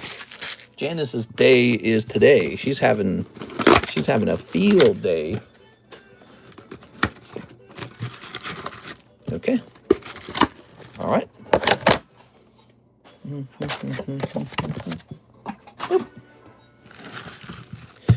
Good. How's it going, everybody? Happy Saturday. I hope you guys are having a great weekend. It's a cold week in January. Man, it's cold. I think I warmed this room up a little bit with my presence, though. My hands were cold when we started. Not so much anymore. I bet I've actually heated the room up with my body. I'm a little heater myself. Start snipping this. All right. Nice. Good luck on the box pulls. Happy Saturday to all of you guys. It is Saturday. Well, I was tempted to call off today. I'm glad I didn't. We're having a lot of fun, aren't we? No Sunday stream, though. There's no Sunday stream. So if you were thinking about opening something, don't wait for Sunday. There won't be a stream tomorrow, okay? Hop into the queue today and have a little bit of fun, especially if you're a first-time buyer. First-time buyers, you guys get this cute Victini card for free, whoever the next first-time buyer is. Minimum $20 order. If you want to know how it works, head over to the website, which you can find in the live chat. That's one way to pay. If you prefer the old style, all you got to do is head over to the description. So 2 different ways to buy stuff on the channel. All right, we like new people. We're looking for new people. We're looking for new people to join our group and open some cards with us. Here's Halucha. Here's the Dawn Fan. Rawr. Okay. Sleepy Tyranitar incoming. Snow in Romania is up to my ankles. That's like 8 inches. Here's, well, you got some tall feet, man. That's Battle Styles. What's Battle Styles? Yeah, Battle Styles has the Sleepy Tyranitar. I believe this set will give her a chance for the Koraidon and... Is it Gardevoir? I think there's a Gardevoir in this one. This is the base set. Yeah, this is the Scarlet Violet base set. This is really old. This is from 2023. That's right, 3 years ago, everybody. Time flies. Sandile, very cool. Cold. Armorage. We're going to be getting a new Pokemon game next year, or the end of this year, I should say. Probably be getting a new Pokemon game in about 9 months, everybody. Are you excited for that? We are. Cold. Oops. Ooh, Fido. Ah, full art, my favorite. There we go. The little doggy looking in the window. And here's Wiglet. All right. Very nice. Very good. What up, my Wiglet? All right. How long does shipping take going to California? California love. Usually it takes like a week. It takes about a week. If it's going all the way out to California and there's no delays, it could take like 5 days, 5 to 6 days. Handling time matters too. So if you ordered, let's say, Monday night, well, Alexis took Wednesday off, so she didn't ship till Friday. So anyone who ordered shipping on Monday night didn't actually get shipped out till Friday. And then actually the mailman actually picks those packages up Saturday morning. So in the worst case scenario, on Monday night, somebody ordered shipping and they just departed. That's a bit of a wait. I'd tell her we ought to do Wednesday, but she's got some, she's a mom. She has kids and they're working on preparing some land for a new home. And so I think she likes to squeeze all the shipping into Monday into Friday. Here we are. I think I better offer like expedited shipping or something to people who like really fast shipping. So maybe like a $5 or $10 option to have me do it personally for you. Here we are. Ooh, Gardevoir, yes. Just got tracking updated today. There you go. She does a really good job, by the way, on the shipping. All right. Just got to find a way to steal her away from her family more often. There's that Pokemon Pokopia game coming. All right. This is going over here. Okay, Miss Janice. Not a crazy box necessarily. You got your ARs, though. And the Gardevoir is pretty sweet. And you got all these lovely hollows. There it is. All right. I thought that the Dene and the Poke Shuffles would be one of these guys. Look at all this, guys. Very nice. Congratulations. Let's find Steven's bag, because we're going to put this into Steven's bag. Now, if you're wanting to add anything else to the shipment, there's still time to add stuff tonight. Or in this stream, basically. I'm not going live again. We're just having this one live stream together. Here we are. But you still have time to add anything else you want if you see another slab that you want or you want to do anything else. All right, let's head over here. Let me think about it. So you probably got about 8 slabs to ship, maybe a little more than 8. I reset my shipping software here. It's a big order, guys. I like the big orders. They're fun. Opening cards isn't all about, oh, I hope I made money opening cards. Sometimes it's just about having a little weekend fun, you know what I mean? Like when you order fast food on DoorDash and you know that you're wasting your money. All right, let's see. A little self-indulgence. There we go. What's cool about it, though, is compared to other ways that you can waste your money, you actually could get lucky and some big thing could pop out. So that's what's cool about opening cards. There we go. Very nice. Not too early. We'll still get previews in fall 2026. You think so? You think so? You know, I thought that Scarlet Violet released around November or December, didn't it? Let me look it up. Let me look it up right now. I got my computer in my lap. When did Scarlet Violet come out? November 18th, 2024. That was 4 years ago. So I don't know. If I were Pokemon, I'd be trying to release the next one in November of 2026. That's what I would do. Yeah, I think they're going to release the next one in 2026. Now, maybe they release it in January. I don't know. You know, maybe they need a little extra time. Okay, I see this. So he sent this at 5/17. Okay, very nice. Let's get that label printed.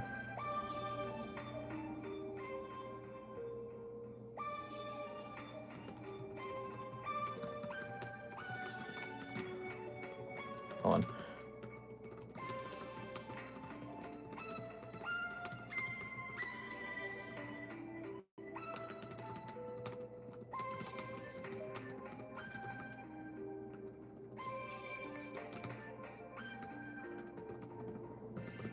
All right, there we go. I was responding to a message.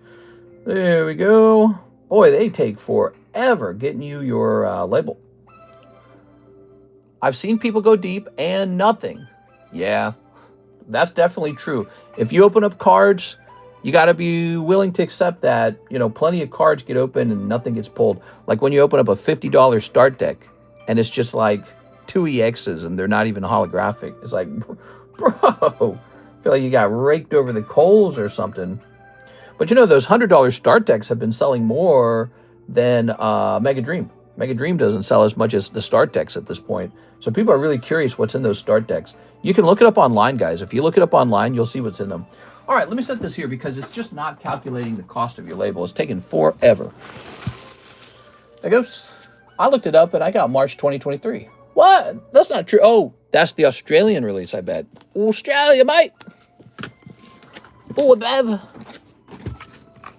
All right.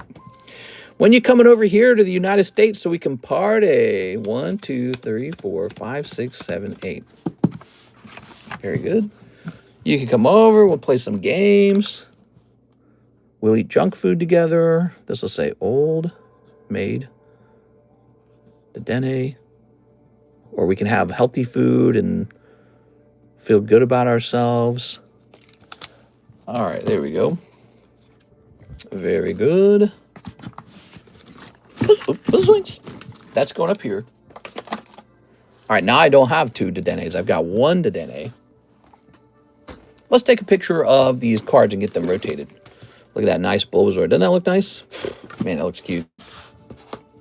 No, that was USA. What? What are you talking about? Cactuar Queen, you're always trying to trick me. You can't trick me. I'm untrickable. Okay, we'll hit save on that. All right. Good. Did someone say party? Yeah, when you inviting me over for the fiesta? There we go. All right. I'll show up with Carius. We'll be really quiet. Carius and I are very quiet people. Did you guys know that? I'm loud on the stream, but in real life, we are very quiet. We are super quiet, and we are super to ourselves. Like, you would not even know we exist. There you go. We once had a roommate during college.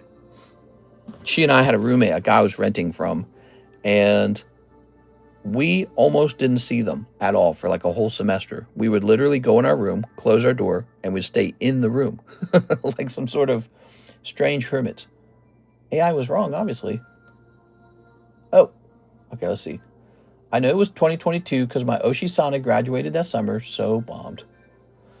Oh, there we go. We're going to hit print. Print. All right. Very good. Very good. Every day is a fiesta. That's true. I actually agree with that. Every day is a fiesta if you work on setting up your lifestyle to be good. But you can't feast every day because then you'll get fat. You turn a little fatty, fat. Hey, should I order? You guys want me to order my dinner while we're hanging out? All right. So, bring some Modelo's and I'll buy some carne asades. Now, Modelo's, that's a beer, right? Isaac Thomas says he'll take 10 Pokey Shuffles. Good luck in there, Mr. Isaac. All right. 1, 2, 3. 1, 2, 3, 4, 5, 6, 7, 8, 9, 10, 11. There it is. What do we got? Ooh. Here's this guy. Here's this guy. Here's the alligator. Here's Yamper. Here's Smeargle. Here's Moltres. Here's Shuppet. Here's Petrarunt. Dracloak. Oh, there you go. Okay. There you go. We did 11, right? 1, 2, 3, 4, 5, 6, 7, 8, 9, 10, 11. All right, we did do 11. You got Mimikyu. Let's go look up that Mimikyu. Give me one moment. So you'll get a second to decide if you want to keep it or re-roll it. Haha, here he is.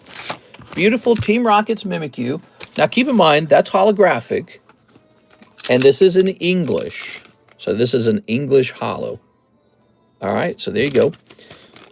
I graded him because I felt like over time, this would end up being a desirable card to own from that set. So people are definitely going to end up grading these anyways. It's got a tough tag 10 on it. Okay, he says I'll keep it. Very good. Mr. Isaac. Congratulations. All right, good. Wow, so Poke Shuffles. People have been having fun with the Poke Shuffles. Poke Shuffles are they're cool because you get like this instantaneous reaction. You get to see exactly what you're getting right away. Next up, we got Simeon. What's up, Simeon? He says, a Japanese battle partner and an ancient roar. 2 packs. Battle partner and an ancient roar. Let's rotate these. Ooh, I like this Might Yuna. He's good. I like this King Gambit too. He's neat. Here's 2 sisters hugging it out, having a little hug session. Point down Pikachu. Those are all good. So Ancient Roar. I think that's over here. Oh, that's Heatwave Arena. So I got battle partners here. Haha. And there's Scarlet Violet. Ancient Roar. There's only 1 pack left. So I'm going to take a minute and just restock Ancient Roar now instead of doing it later when I realize I can't find it. Because that's what will happen if I spend the last pack now. So I got to go find a box of Ancient Roar. I'll be right back. Is it right here? No, that's Heatwave Arena. Ah, here it is.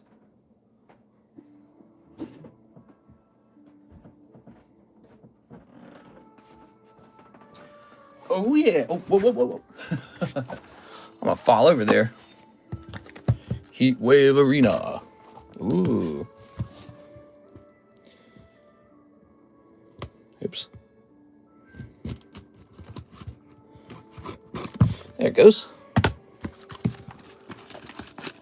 Just reminded me I got Carnosada here. I'll be back right. There you go. I'll be right back. Tossing this. I made the breakfast this morning for us, and I did a new thing where instead of buying breakfast sausage, I just bought ground pork. And then I created like a breakfast sausage. Like I smashed up the ground pork. I added spices. It was not as good. It was a lot more plain than the breakfast sausage you find on the store shelves. I wanted to do it that way, though, because there's so few ingredients in just raw ground pork that you get off the store shelves. So I wanted the fact that it had so few ingredients in it. I don't want the preservatives that they usually put into the breakfast sausage. And yeah, it's tough. Teaches you that you have to learn how to cook, you know. If you want to eat like with healthier ingredients, you have to learn how to cook. I've never tried to make a breakfast sausage before. Have you guys? Hey, what's up, Louie? How's it going? Louie, a card that I own just went up in value, I think. Here we go. Oh, Mr. Simeon picking up this beautiful Cofagrigus. I think that's the name of this one, Cofagrigus. There you go, Mr. Simeon. There was a sale on a Lugia that I happen to own, and he went for some insane $36,000. And I'm over here, I don't even know what to think of it. Like, it's actually really crazy. Like, it's like, it feels good, I guess. But it's like, actually, it's a little bit nerve-wracking, too. Like, now you start to look at the card like it's the value of a vehicle. And you're like, ew. It's getting to be worth too much. And it's a different feeling than what I used to feel when I collected cards. You know, when you collected a card that was a couple $1,000s, you didn't really think too much about it. You almost felt more like you were just wasting your money. You're like, yeah, I'm just having fun. But the card going up so dramatically in value, what is in here? So this is an abandoned bag. Lots of hollows, that's for sure.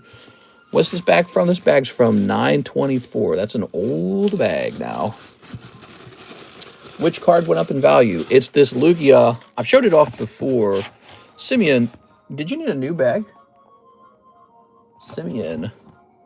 Our friend, our international friend, Simeon. Did you need a new bag, Mr. Simeon? Because I don't see it in here. I think you need a new bag then, huh? So let's do this. Let's bring back some of your bulk. I'll show you the card if you stick around a second. We are? All right. Very good. No, I have a bag. You have a bag. Can I ask you, what was the name of the bag under? Yeah, what kind of name did we have on that bag? Let's move this here box. Maybe you're in an SH box, maybe. Would I have done that? No, no, and a no. Ordered last month. Do you remember the name we put on the bag? Was it actually Simeon? Oh, we put Dragos on. Ah, okay, so that's why we couldn't find it. Give me a minute here. All right. Now we can change it to say Simeon. Here we go. All the bags get alphabetically ordered, so if you have a name change, just let me know. Pretty rare to have a name change, so a lot of people here didn't know that, but yeah, all the bags get alphabetically ordered.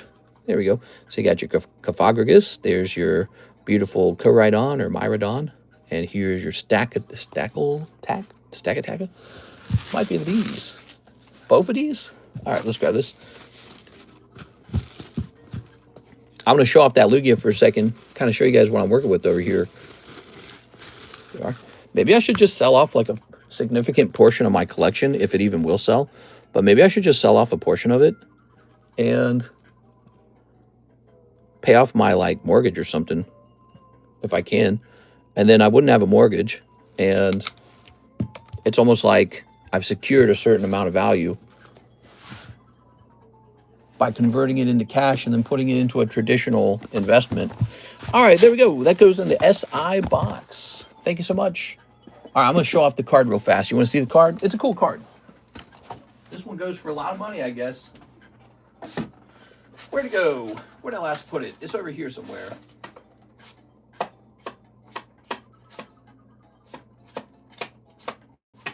Aha! Found it. Here it is. Check it out. So I bought this a while back. It was pretty painful to buy, actually. I had to save up for a while. And I'm just a Lugia fan, and I thought I should have one of these Lugias. I picked it up for just $8,000 back in 2022. And now the last sold is $36,000. That's crazy, right? I don't know what to think about that. Aquapolis Lugia looks really nice. And I'm getting kind of nervous, guys. My cards are worth too much over time. I don't know what to think about it. Look at this. Look at that. So these are listed for ridiculous prices, but the last sold on this is like 60. I think the last sold on that is like 50. And then that last sold on that's 36. It just sold for 36. I'm actually getting really nervous. It's just too much. It's too much stuff. So yeah, I'm working on that actually. I bought a safe and just increasing security and stuff. And then we're getting rid of some of the slabs for sure. What do you guys think of that? It's too much. All right. Let's see. Mr. Abraham. He says, slab away. You got it, man. Abraham. Let's see. We're going over to slab away, which is over here. I do not know what to think about all that. Let's see. I bet you the guy who sold me the Gyarados is kicking his feet right now, going, why did I do that? I was so close. This is going to say 1470 minus 150, 1320 remains. You got Ancient Mew? Oh, that's a good card. Congrats, man. All right, good progress. Just keep it under your pillow. Yeah. Keep it under your pillow with your gun. Because it's like you're like, what the hell? Yeah, I mean, in the past, I just considered them expensive Pokemon cards. They're getting so expensive now that it's like, they don't feel the same. They feel like a liability almost. It's like, I don't even want this near me. Look at that Pikachu. Oh, yeah. Like, let's say I ran over like a Charizard with my chair and it got broken and the card got ruined and I lost a couple thousand. It's like, that'd be bad. But you know, you'd be like, well, I'll just get back to work, right? But, you know, if you ran over a car and it's like $20,000 or some shit like that, you'd be like, what the fuck? You know what I mean? You'd feel like you did something really bad. And so there's just this feeling of, there's actually, there's an uncomfortable feeling as they go up. Holy crap, Aquapolis Lugia. Yeah, he's a nice one. I was lucky to buy him. I bought him 4 years ago. That was 4 long years ago. I've been working every day, You guys know for the first 6 years, I worked 7 days a week, right? You guys know that story? I worked 7 days a week. I missed, on average, per year, I missed 2 to 3 days of work. That's it. Just a couple days, just a handful. And it was always the same deal. It was always like, I got in a fight with my wife. That'd be it. And we grinded like crazy. And then I took all the profits, all of them, and just rolled them over into Pokemon cards that I wanted to own. Here's 1, 2, 3, 4, 5, 6, 7, 8, 9, 10, 11, 12, 13. That's all we did. Work. Buy some Pokemons. There we are. All right. We're going to say point down Pikachu. That's the point down Pikachu T10. He's going into the old mailbox. It reminds me of the Dark Souls point down emoji. All right. Good. Let's see. I'm going to hit refresh over here. It is 6:40. We got plenty of time together still, guys. If you want to have some fun, I want to have some fun. What do you guys want to open? Do you guys want to see something funny opened? How about I'm going to open this whole box of One Piece OP13 for myself now. You ready? All right, we'll just start opening it. Nah, I'm messing with you. I'm not going to do that. I don't collect One Piece. There we go. One Piece doing extremely well, though. If you guys are wanting a One Piece card, that would be a great set to open. OP13 has something that a lot of the other One Piece sets don't have, and that is a Luffy manga. That's why that set's going so crazy. So there's been a lot of One Piece sets released, and this is one of the sets that has an actual Luffy manga in it. So that's why it's just blowing up in price, really blowing up. So jump in here if you'd like to be in a gym battle for this pack of One Piece. We've done a couple of those over the last week or so, haven't we? We've done a bunch of them, I think. All right, let's grab this. Louis, what's your best card? You showed off that Gengar. Do you got any other really cool cards in your collection? Look at this. Bulbasaur Leaf Green for 150 seems underpriced. I'm going to have to think that over again because I really like that card, and I think that that is an exceptionally good card and rare. All right, we're going to take care of you, Mr. Dylan Chan. Give me a second. I saw that order come in. Ah, yes, the red gold. Yes, it's as good as gold. It's better than gold. Gold doesn't do what cardboard does. 2 of the Pokemon Japanese starter decks. You got it, man. All right. Here they are, Mr. Dylan. All right, I love it. He's taking a risk, guys. I love it. 1 and 2. Ooh. Ooh. Very good. Very good. I'm about to get some shipping. One moment. Sounds good. Oh, I got an order from Daniel Wiseman at the beginning of the day, and I read that email, and then it was marked unread. I still got to process that. So we have a Daniel Wiseman order to do. I forgot about that. Daniel Wiseman, he was paying off a slab away. All right, let's take this. I bought some slabs today. Did you guys know that? I can't tell you what it is, but it's a card I like a lot, and so I'm just buying a couple more of them. Here it is. Look at that. But I'll tell you one day.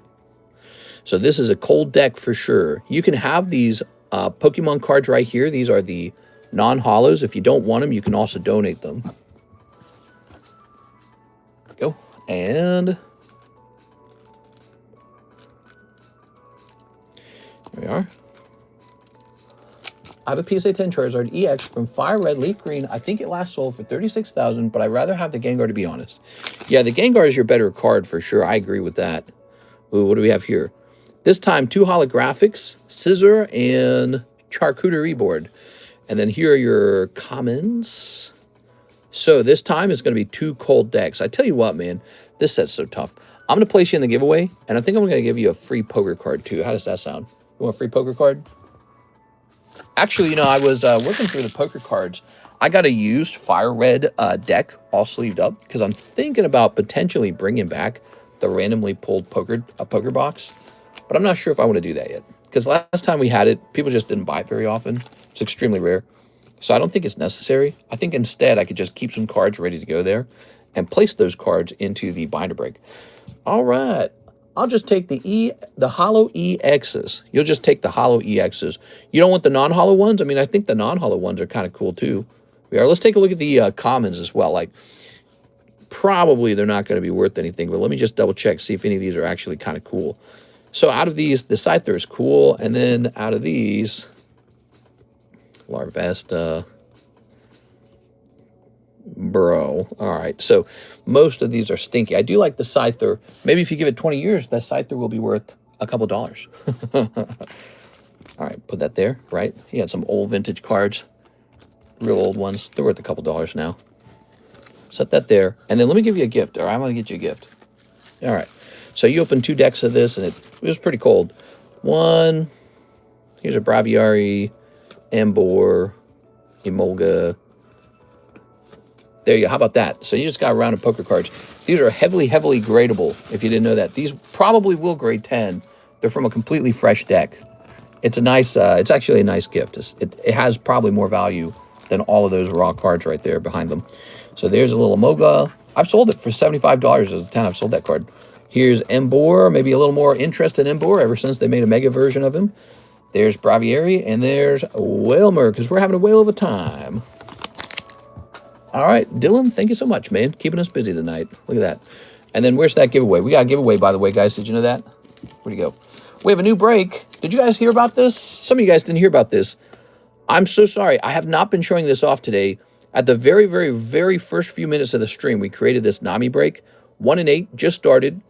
The other break went off last night. It was the, what was her name?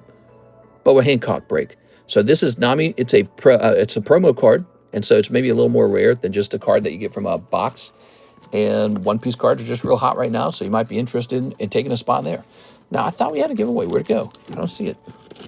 Here, let's go find your bag and put this away. Let's start there. Mr. Dylan. All right.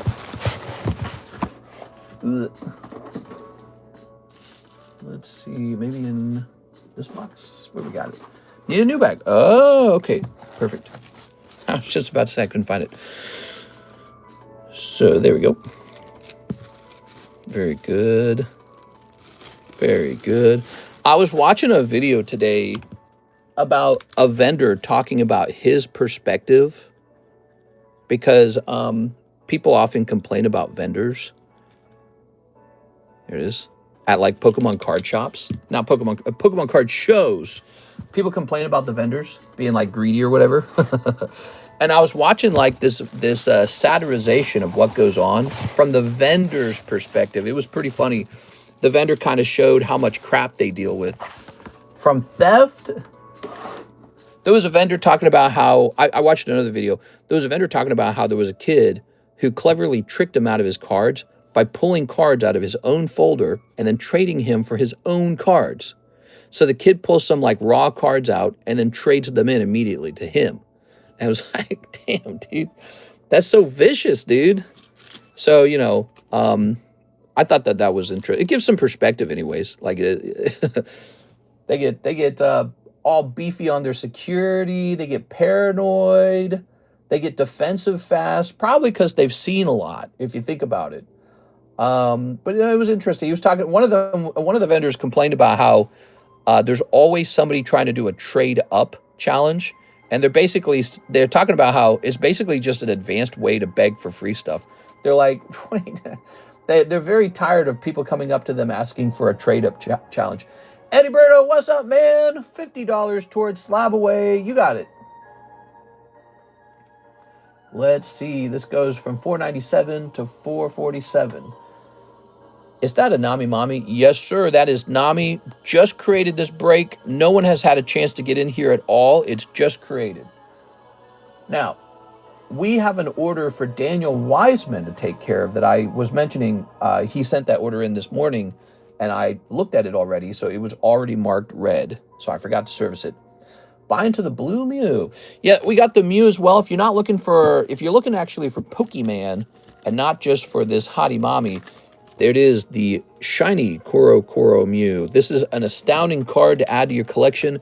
Remember, it looks a little pricey maybe, but when you think about the price of the 10, the PSA 10 on this is like $14,000 or some crazy shit. This is a lot cheaper than that because it's a PSA 1. You still get to collect the card. And yes, the PSA 1 will go up in price anyways. It's one of those cards that goes up in price because it's already so expensive. It says our total sales volumes are up 14%. We are not doing bad at all, even on slow days. We're actually doing quite good. It says sales are up 14%. Slab away payment to Snorlax. Let me know if the 5 cover's being late. Thanks. All right, let's go over here to Mr. Daniel Wiseman. Doobie-doobie-doobie-doo. Oh, he's all done. Perfect. All right. He tipped me $5. That's so kind. He got a great price on this card. I don't blame him for wanting to leave a nice little tip. This card, he basically paid less than half the value of this card now because the card has gone up in price so much over time. That's always a good scenario. Let me turn this music down a bit. All right, that was getting a bit loud. That's always a good situation to be in, isn't it? It's better for a card to go way up in price than way down in price. Put that back. Let's see. All right. Blue Mew sounds like a good break, but I want to wait until that EB1 break goes. Yes, that could still take a while. You might be looking at next Friday for that to go off. Next Friday, probably. Let's see. So he's probably in here then. He's going to be Daniel Wiseman in the front. There it is.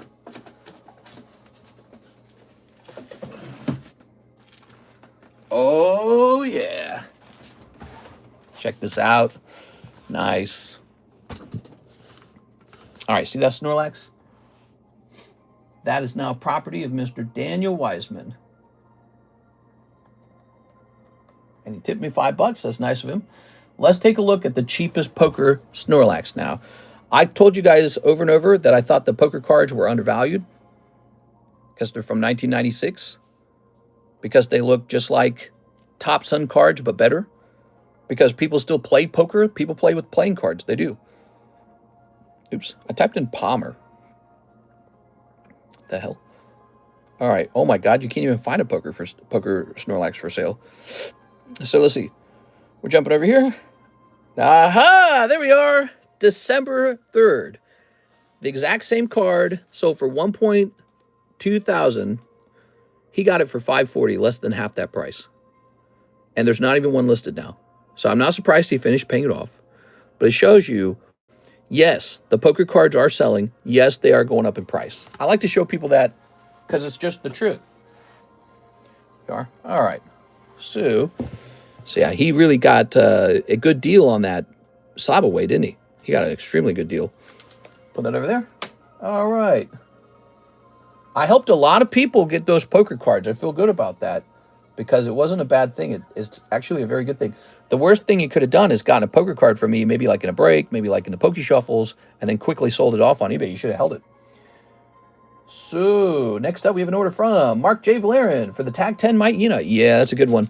Surprised he didn't sell the first time he hit the table because he's got a really great artwork going on here. The little shocked face. He's looking at a Myena cake. Very funny. It's good artwork.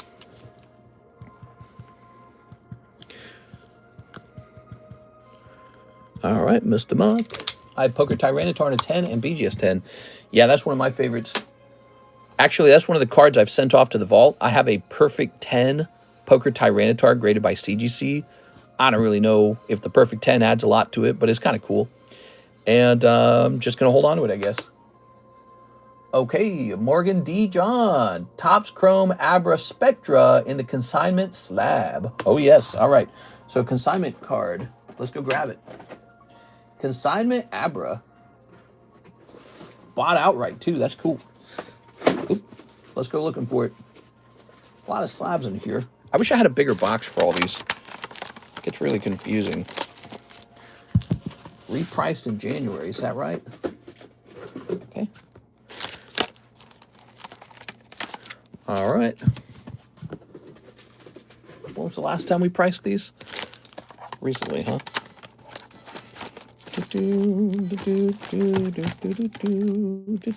Look at this. This doggy card's still available.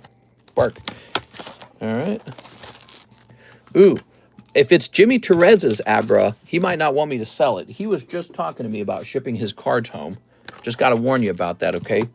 I don't know if it's Jimmy's. No, drummer. If it's Jimmy's, I might check the price on it, make sure we sold it at a good price, because he didn't officially tell me to ship his stuff. But today he was saying he would like me to try and ship his stuff directly to another address. Let's see. Also, the guy who owns the Pikachu and Meowth, he says don't sell them yet. He says these are not for sale yet.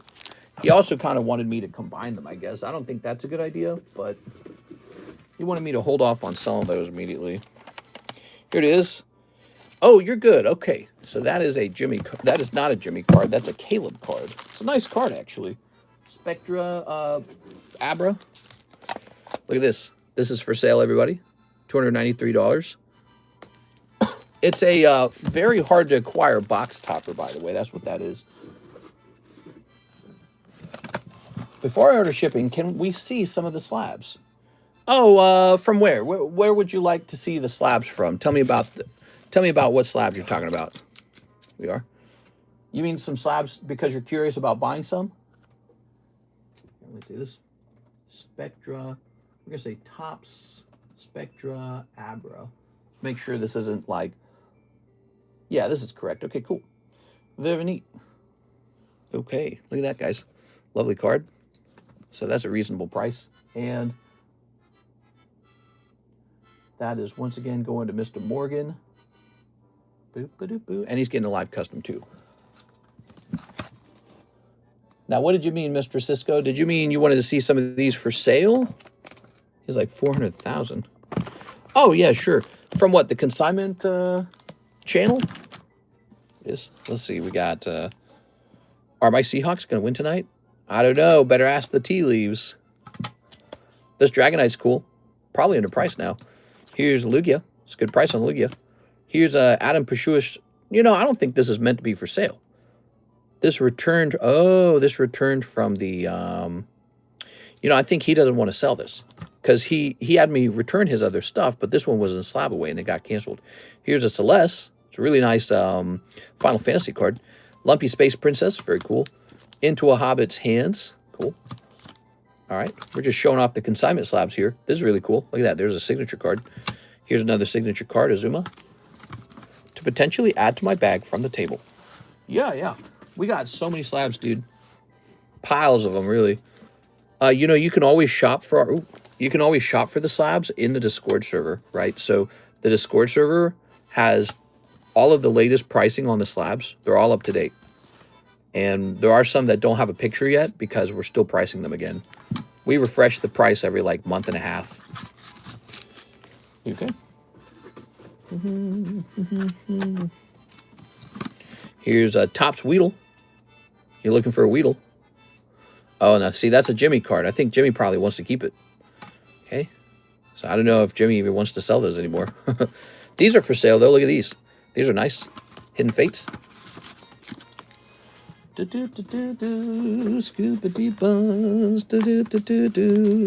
Lucario. This Darkrai. That's another Jimmy card. Is this Jimmy? Yep, that's Jimmy. Here, this is a Tammy card. This one's really good. Look at that. That's Squirtle Deck Jigglypuff. Great card. Here's Cindy.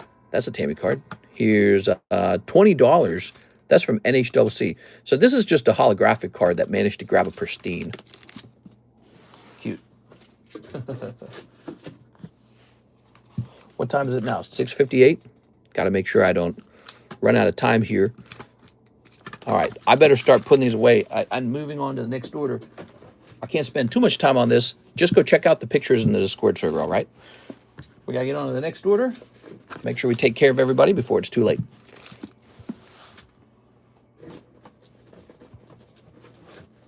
Okay, good. And, wow. Look at this one. This one's really neat. The Hard Light. That's cool. Brett Love. That's a Brett Love card, huh? Wonder where Brett Love is. He told me he had to take a little break. If you guys remember, Brett Love, he's a big buyer. But he's taking a little break right now. That's why you don't see him coming in here and filling our stream up with some huge orders. He mentioned that he was having a little car troubles and he wanted to go buy a car or something like that. So I don't blame him. that kind of stuff shows up. Okay. Anthony Kalura. We're looking for Caleb. Aha. Good. Very nice.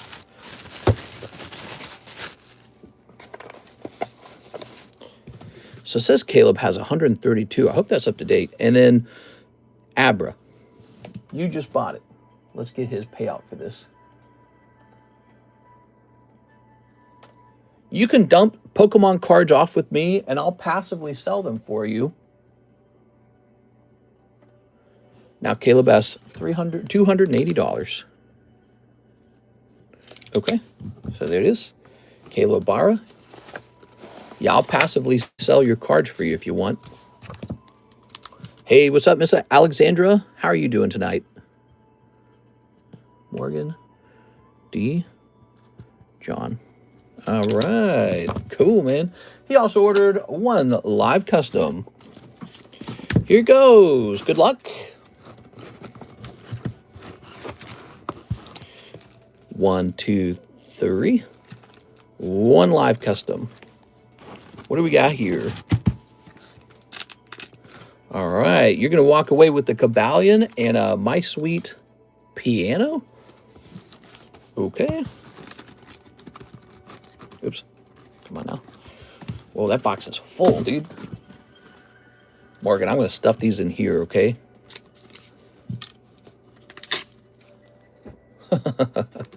I used that as a way to finish that out quickly. Boy, there is a whole stack of sold slabs on my right side now. It's kind of crazy. I better make sure we get some cards graded. We're having another tag submission return soon. I believe it's a submission with only my cards in it. I saw the grades. The grades were so harsh, guys. Those tag 10s, I'm starting to wonder if it's harder to get a tag 10 than a PSA 10 because they are just grading so incredibly harsh. So this is nice that we got a 10 on this, and I'm of a belief that the tag 10s are very hard to acquire. It feels a lot like old CGC. Remember old CGC? Some of you guys don't know about old CGC, but back in the day, you just could not get a 10 with CGC. Everything was 9.5, 9.5, 9.5. It was just impossible to get a 10. And so there's vibes like that right now. 2 boxes, HoloLive Premium, Mr. Dylan. 2 boxes of HoloLive Premium. All right, I'll be right back.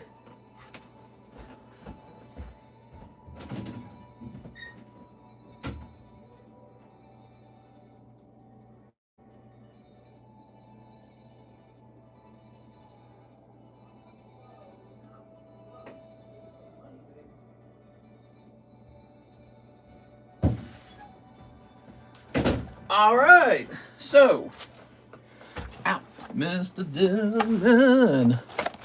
Boop. It's a beautiful day in the neighborhood. A beautiful day for Dylan.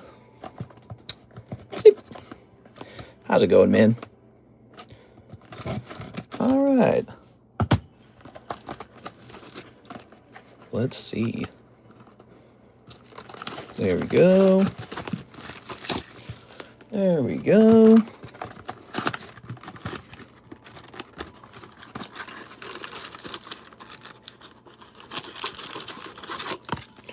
Very nice. Oop. And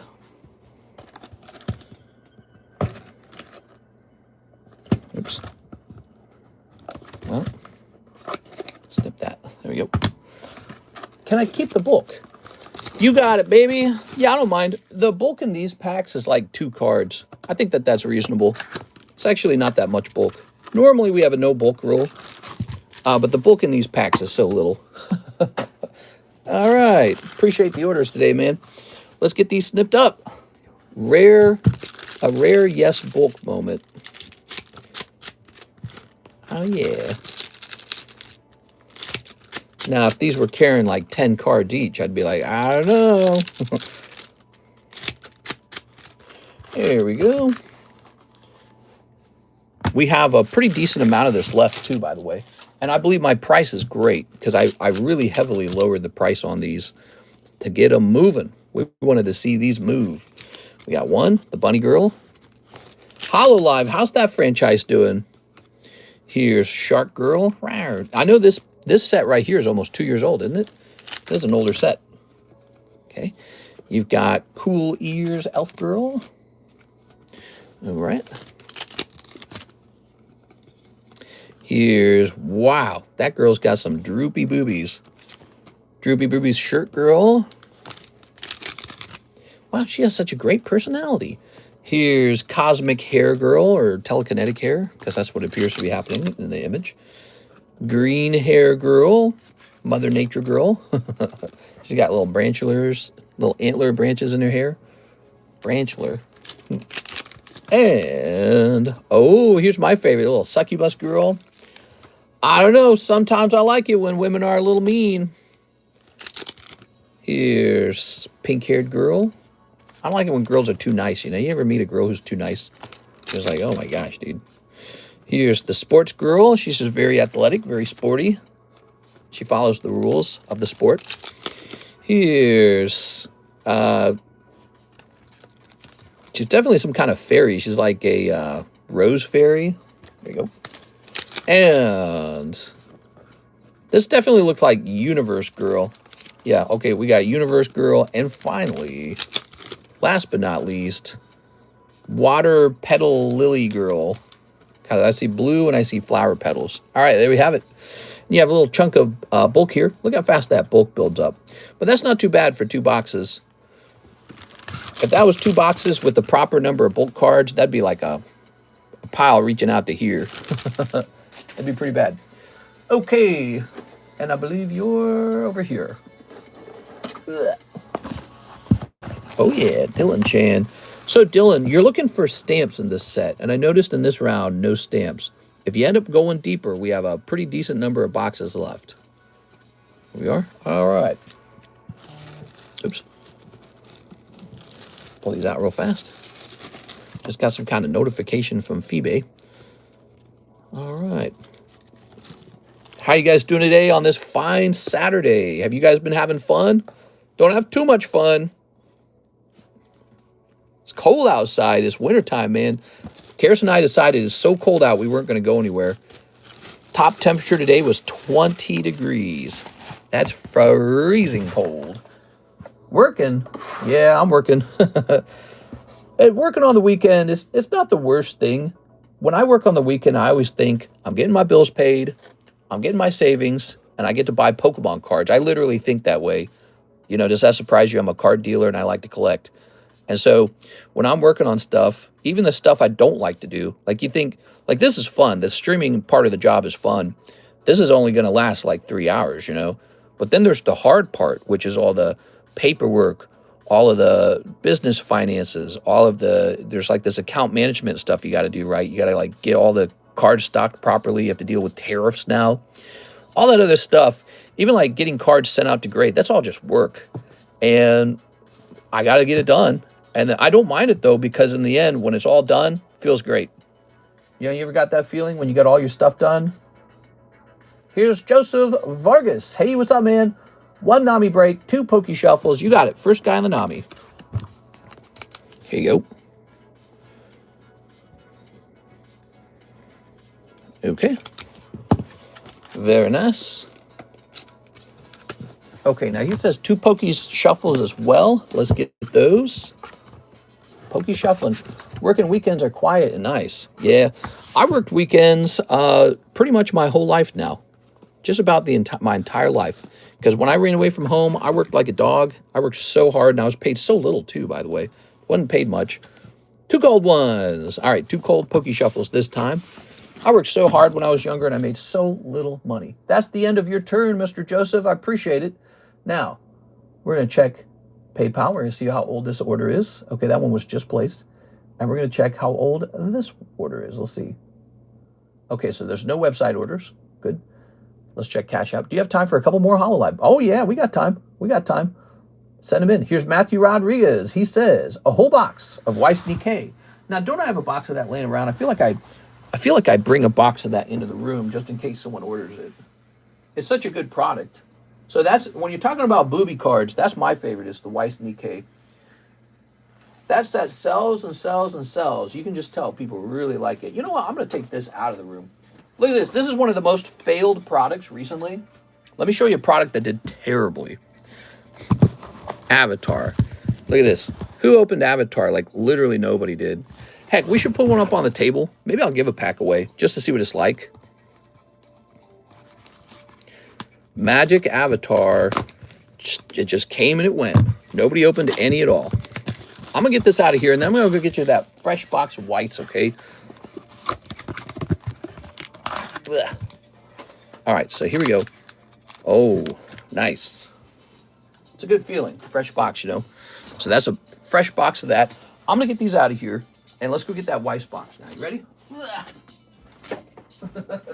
Sneaking out of this room all the time.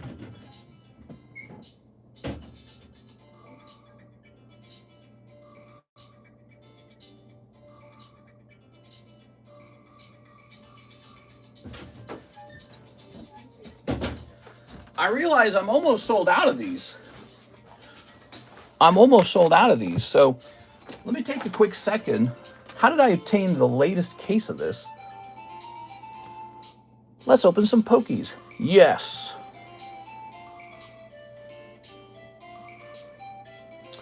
So I did not acquire this over there. Let me look this up.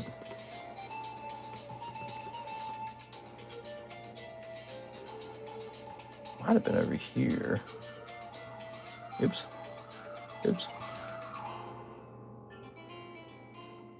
You guys love Weiss Nikkei. Let me just say that. You guys absolutely love it. This set sells and it sells and it sells.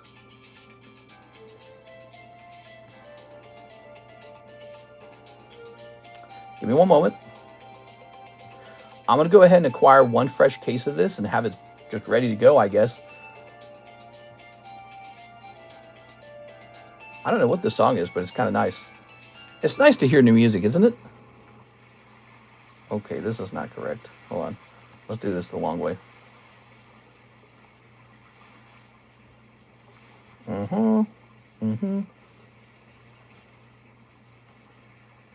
right, and now it's correct. Okay, good. And boom. Cactuar Queen, welcome to Poke Emojis. Oh, thanks. I'm glad you're working on your Pokeball. That's cool of you. Ooh, all right. So, let's open that box of Weiss Nikkei. Let me place this over here. Maybe we'll do a pack split on the Magic Avatar because, you know, it'd be nice to see what's in it. Do gym battles, Law. Gym battles are fun, man. You like gym battles?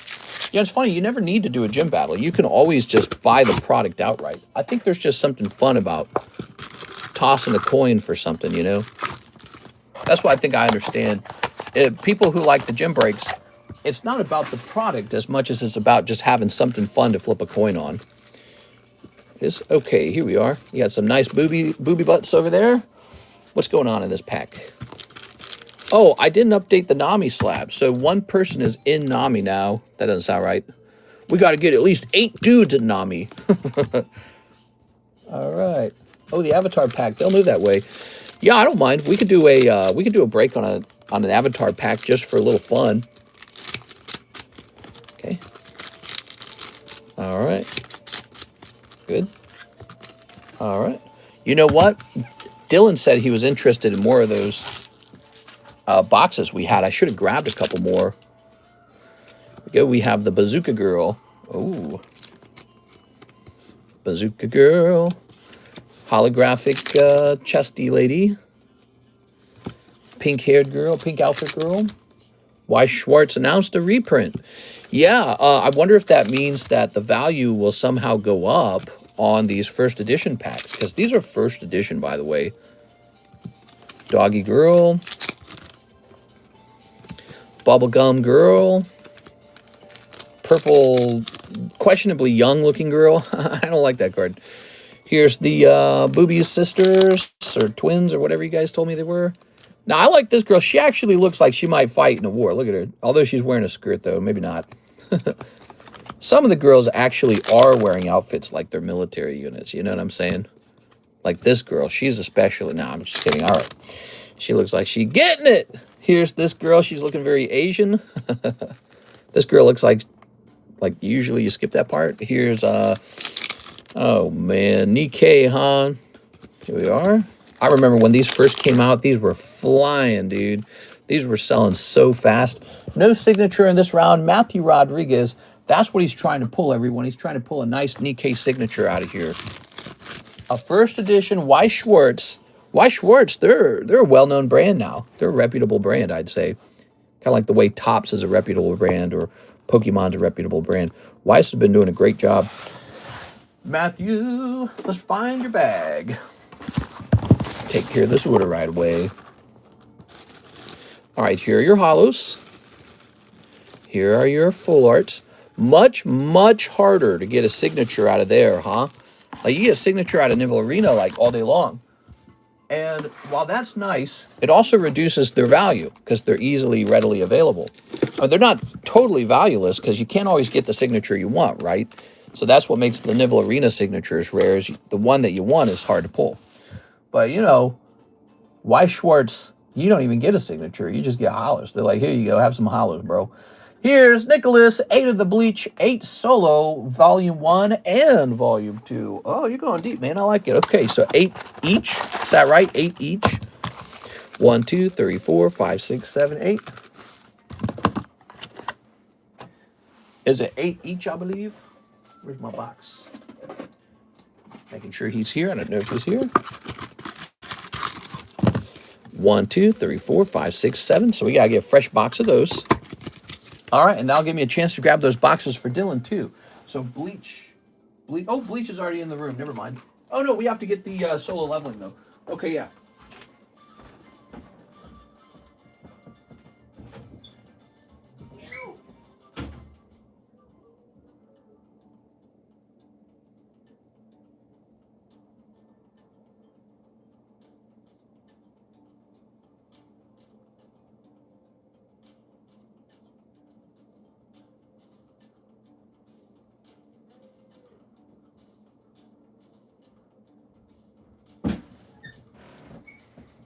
Oh, yeah. Here we are. Whoa. Whoa. That Charmander is way underpriced. Only 35 for a 10. That's pretty good. Dylan Chan, we got some of these ready for you, just in case. Okay, so. Boop. Good. If you guys are having fun in this stream, be sure to smash that subscribe button.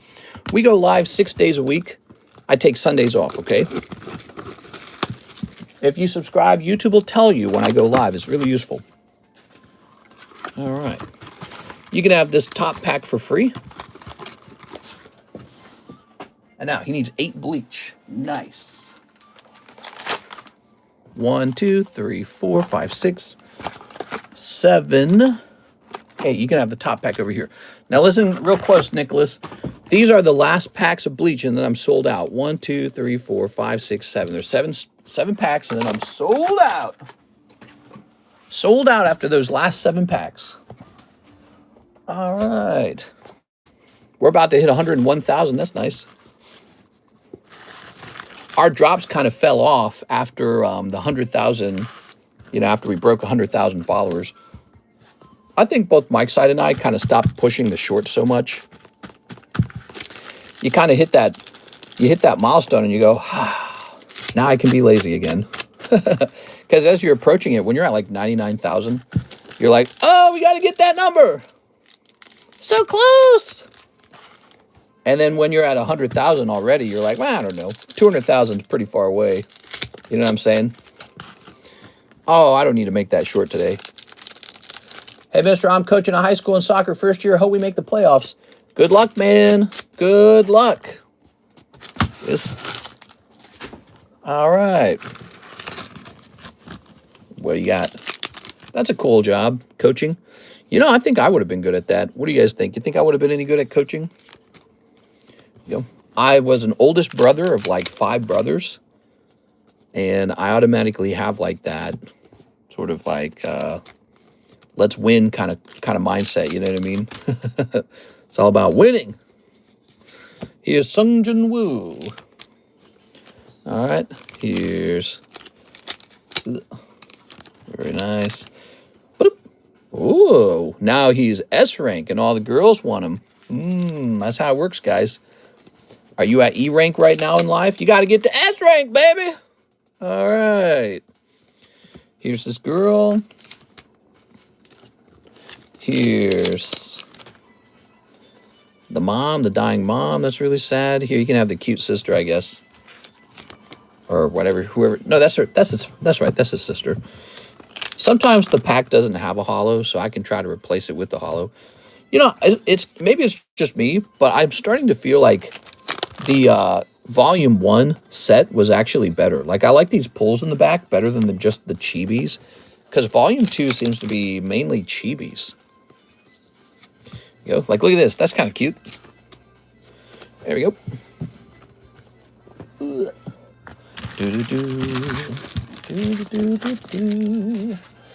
All right, so these are Volume 2. Ready? These are still scenes from the movie, the TV show, I mean. Like that, the demon magic ogre guy. All right. Oh, wait a second. There we go. No, okay, it's not all chibis. That's cool. Okay, I take it back. There's just a lot of chibis in this set, so I feel like there's too many chibis. Like this. This is a chibi right here. There we go. A couple chibis in here, guys. Okay. Yeah, that's a chibi. Lots of chibi cards for some reason.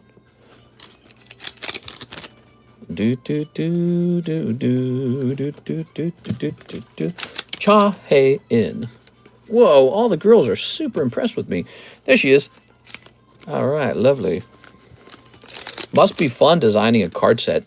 Would you guys like to design a card set with me and we'll spend some money and get it printed or something? How cool would that be? Ooh, look at that. All right. I've talked before about how I would love to do a card set that just does like internet memes. Old ones, new ones. Only problem is I don't know what the copyright is on an internet meme. There we go. So you can collect internet memes as cards. How fun would that be?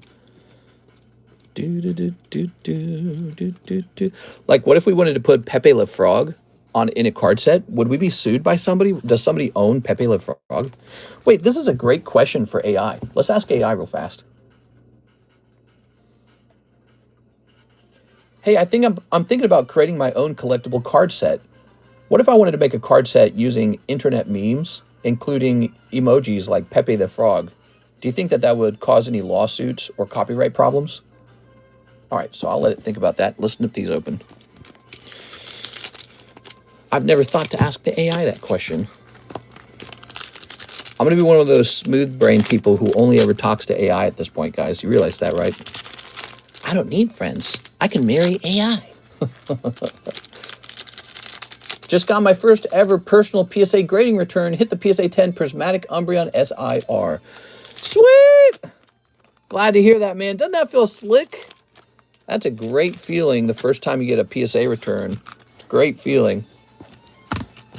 All right. Okay, you ready? Here goes. It says, the short answer is yes. That approach will create significant legal risk. It would be almost guaranteed that it will be resulting in a takedown or lawsuit. Memes are not free. A common misconception is that memes are public domain. They are not. Memes are copyrighted images. Wow. Oh, the guy who owns Pepe Le Frog has already sued over the usage of Pepe Le Frog. His name's Matt Fury. He has won lawsuits and settlements against unauthorized use for Pepe merchandise. He actively enforces his IP. Wow. So if we created a commercialized card set using Pepe Le Frog, he would come after us. So somebody owns Pepe Le Frog. How crazy is that? Man, that is so crazy. I mean, it's cool that you can create something that the internet recognizes and uses. Everyone recognizes Pepe Le Frog, right? It's cool that you can create something so popular that then you're the owner of it and can actually license it. I wonder what the licensing fee for Pepe Le Frog would be. Like, what if we just created nothing more than a Pepe Le Frog card set, and we asked him for licensing rights? We just said, hey, how much would you like us to pay to be able to make a card set about Pepe Le Frog? We go, ooh, Kenpachi Zaraki. All right, Kenpachi. And oops, and here's Quilge, and here's Soy Fun, and Oz Noted. Noted? Yep. Maybe we could do a lot of licensing card sets so we don't even invent our own characters. And what we do is we target franchises that don't get enough attention, you know, like really small, but maybe like niche fun franchises, right? There we go. Like maybe we could contact a company like Terraria and say, hey, we'd like to make a Terraria card set. You know, how can we franchise this Terraria? You know what I mean? Terraria, they're not huge. I mean, they are. Terraria is not small. But what I'm saying is anyone contacting Terraria saying, hey, let us make a card set out of Terraria? It's a cool idea, isn't it? That'd be neat. All right. Very cool. Nicholas. Oh, yeah. So out of your order, Nicholas, you get this nice bleach action point, just like last time. And you get these 3 full arts. Bambietta. And then over here, I don't think you pulled any chase cards out of these sets yet. So here's what I remember about solo leveling. You actually have to open a lot of boxes of solo leveling to run into a hit card in here. Did you know that? So we've opened over a case of this already, and a case of solo leveling will have multiple hits in it. You might have to go through like 5 or 6 boxes to get one big hit. A big hit will include a main character with like a signature from that character on the card. All right, just letting you know how those work. And I hope you do pull one, and then let's go find your bag. So here's Nicholas Williams' bag. Thanks for the big order. That was a $128 order, everybody. Very good, very good. You got a fat little baggie now. You got a fat little... All right. I like to play. So that's the bag. It's done. I believe. Who is older, Francisco or Dylan Chan? So Francisco is older by 2 minutes. Francisco, 10 Inferno X and shipping. All right, so the question I have is your bag nearby? That's my question. Francisco Cruz. Oh, here it is. Nice, nice. Francisco Cruz. How about another one? Is it just the one bag? Because these bags over here in the F box are so old. Like this one right here. Here's a Francisco Valdivia from 724. That's abandoned. Oh, yeah, we used to do that. Cardos Yu-Gi-Oh! Cardos Yu-Gi-Oh! We used to sell that, but we stopped. Huh. Why'd we stop? Here's an abandoned bag from Fuffis. See, these just sit here. I never touch them because we never mess with that box. All right. That's just a couple of SRs from, from One Piece. That's all that is. Yeah, pretty weird. Notice the price, says Francisco. Aha, very good. Notice the price. I am noticing. I am a noticer. You are?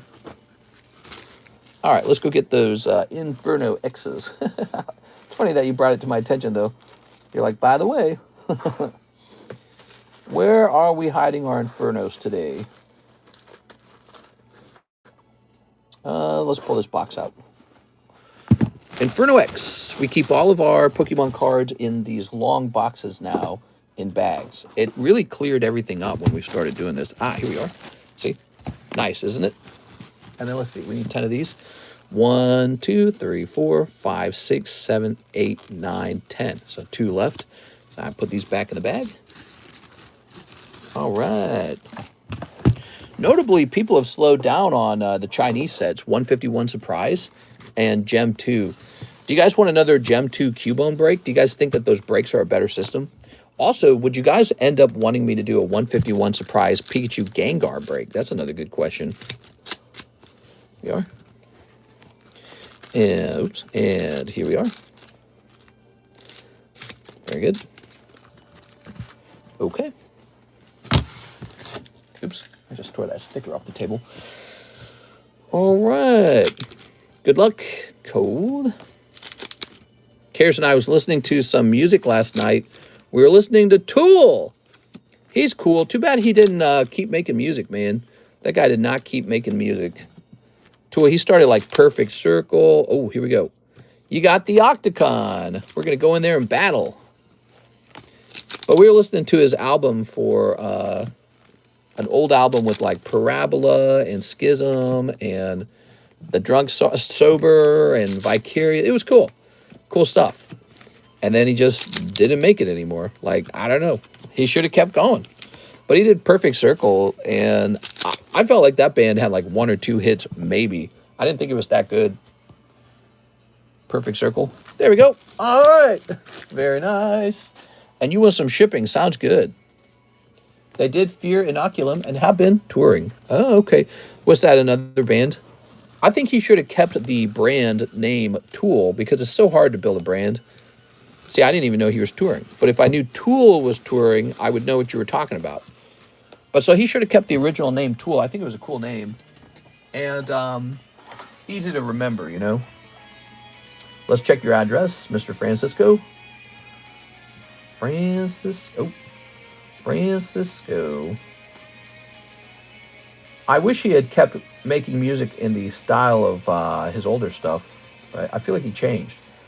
Okay, it looks like you're still in the same address as before. You're actually really close to somebody else who just ordered shipping. That's funny.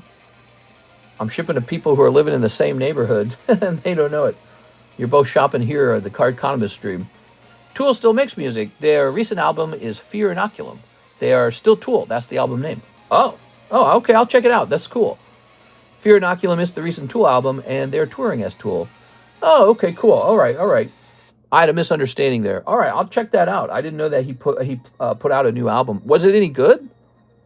I don't feel like I heard about it. Put this up here. Hopefully it's good. There we go. When you moving out here, I'm ready. You want me to move out there? Oh man, it sounds cool. Yeah, it does sound cool. It's really hard for Karis and me to move from where we're at because we like it so much. Yeah, Karis and I tortured ourselves about moving for like the last year, basically. I spent like every single day, hours per day, studying house prices around the country, policies on taxes and businesses, and even policies on loot box YouTube channels. So I did tons of research. You know, it's crazy. I ended up realizing here we are. We're by a lake. We're by nature. We got the 2 casinos coming in. Did you know we're going to have 2 casinos out here in Lake of the Ozarks getting built? One of them's already been approved. The other one's going to be on the ballot again. So it failed the first time, but they think the second time it's going to succeed. We're waiting for your label to queue up here. It takes forever, but it just takes so long for it to get a price. I don't know why it does that. I hate that it does that, actually. Here, let me just move the bag out of the way. Let's get to the next order. So there is an Indian casino, and they don't require any agreement from the state of Missouri to open up. They only need federal approval. They've already got it. And then so the government out here is already working with them to start building that casino. Here's Dylan Chan. 2 more Hololive boxes. Don't need the bulk this time. Sounds good? All right, here goes. Konnichiwa. All right, konnichiwa time, bro. So I looked it up. We have a total of 5 boxes of this premium collection. That's how many we actually have. And there's 3 left after these. So now you have exact numbers. All right. At least wait till your property doubles, then sell. Oh, yeah, their new album's pretty good. Ooh, okay, that sounds good. I'll give it a listen. There we go. There's a lot going out here in Lake of the Ozarks. They just announced, so they're building this multi-million-dollar amusement park. And that is going to finish partly in 2026. It's going to apparently be open in 2026, part of it. And then they've just announced a multi-sports center. And they have announced the Indian casino is going to be built out here. And the gaming community, casino gaming community, is trying to get a second casino. And it was a ballot measure, or a ballot thing that you could vote on last November. And it got shot down. I don't know why. Actually, weirdly enough, St. Louis and Kansas City voted no for us to have a casino. That's stupid. I think it's because they don't want the competition. I honestly think that's what it is. They don't want Lake of the Ozarks to grow too much because the rest of the state will start to move there and put money there. So they don't want the competition. That's my suspicion. But anyways, there's going to be another vote, another shot at a casino in Lake of the Ozarks. We're already getting one anyways. So I think with that news, people are going to try and put a second one out here. And I think that's really cool. 2 casinos in such a small area will make the area feel kind of like a touristy, you know, debauchery. Think of this. We got this tiny little population out here. It's like, I think it's like 100,000 people. That's it. Is it 100,000? Excuse me. Is it 100,000? I can't remember. And we have 2 strip clubs. So you got strip clubs. There's an indoor club for dancing. There's an outdoor club for dancing. There's beer everywhere. There's bars everywhere. And so it's kind of like an adult playground out here in Lake of the Ozarks. It really is. And anyways, they have been building this place up like crazy, and it's one of the fastest growing areas in Missouri, Lake of the Ozarks is. So you're seeing this good growth. You're seeing casinos coming in. You're seeing the amusement park getting built. And we think that that's going to draw more attraction. The state awarded Lake of the Ozarks money to rebuild their highway. That's what they're working on right next to me. We were all surprised by it. So they're building out the highway a bit more. And then another part of the area has just gotten money from the state to take down a bunch of old buildings, demolish them to build new buildings. So yeah, there's a lot of projects going on around out here, a lot of excitement. And then at the same time, Missouri, the state of Missouri, I think is going to end up voting on whether to become a tax-free state this November. God, I hope they vote yes. My God, I hope they vote for it. We could be competitive with Tennessee, Florida, Texas, you know, where everyone's moving to those states. Las Vegas, people are moving to these states because of generous policies that say, hey, you can work hard and keep more of your money instead of having to pay for, you know, maybe like St. Louis County, where everything's falling apart and nobody wants to do anything about it. So instead of having to pay for that, you can just keep your money. You know, what a novel idea. Go to work and keep your money. Ooh, this time no stamps. Orgies everywhere. Yeah, actually there are orgies out here. So Lake of the Ozarks is often a swinger location, if you didn't know that. All right, like the swinger why do I know this? So the swinger, because I've looked it up, because the swinger organizations in Missouri, they go to a couple places: Kansas City, St. Louis, Branson, and Lake of the Ozarks. Lake of the Ozarks is one of the destinations for swinger parties. It's hard to move away from family, and sounds like you like it there. Well, we don't have any family out here though, so we're not, you know, hooked on that or anything. So you're staying now, mister? Yeah, so we were originally, our decision was to move to these 2 places, either Tennessee or it was going to be Nevada. So those were the 2 places. And because Missouri is going to vote on whether or not to become a tax-free state, we're going to stick around and see how that turns out. It's a big deal. Just the announcement has kept me here. Think about how powerful that is, actually. Isn't that funny? Just the announcement that you might become a tax-free state has kept business in your state. That's how crazy it is. Everyone wants to be in Florida, Texas, Tennessee, Nevada. Now, I don't know about Wyoming and South Dakota or Alaska. Those places are pretty cold. But, you know, you see these states with no taxes just blowing up, man. People are moving there. Businesses are moving there. I mean, think about Texas for a second. Texas tough. Bunch of tough hard asses out there made Texas a popular place to move, right? They had probably tough ideas, tough personality. And they said, we're going to be tax-free and make it work. And now everyone wants to be there. Everyone wants to be there. You got all the businesses moving there. You got all these people relocating for jobs. It shows you that innovation chases where there's opportunity. I was kind of saying that for Canada too. Canada's going over to China like China's going to save them from themselves. If you want to save Canada, you got to lower taxes. and if you had lower taxes than the United States, everyone would be, you know, scratching their eyes out to get into Canada. They'd be like, let me in. And so this is it works really well for these other states. It causes rapid growth and investment, and companies want to relocate. And the companies that are already in your state, they want to stay put. So we'll be able to vote on that this November, I believe. That's what the governor was saying just like 2 days ago. Like 2 days ago, he was talking about this. And I'm very excited for it, and I hope that it goes through. Like, hey, what's up, Mr. Zanebi? Hey, mister, just want to say thank you for the input, and I'm making it happen. I'll still watch your stream, but I don't talk anymore. Nice, dude. Glad you're hanging out today, man. How's it going? So let me show you real fast. Missouri, no tax state. All right, we'll turn this down a bit. Ow. Let's see. Let me go under news. Here it is. This information is coming out just now. Missouri aims for no state income tax. Governor Mike Cahoe wants voters to decide whether Missouri should eliminate its income tax. Oh my God, for the love of God, please say yes. Show me where we're going. Missouri's fiscally irresponsible path will be paid for by everyday people. That's the people who don't want it, of course. Nationwide tax competition heats up as Missouri governor calls for zero income tax. Man, I will be staying put in Missouri if it says yes.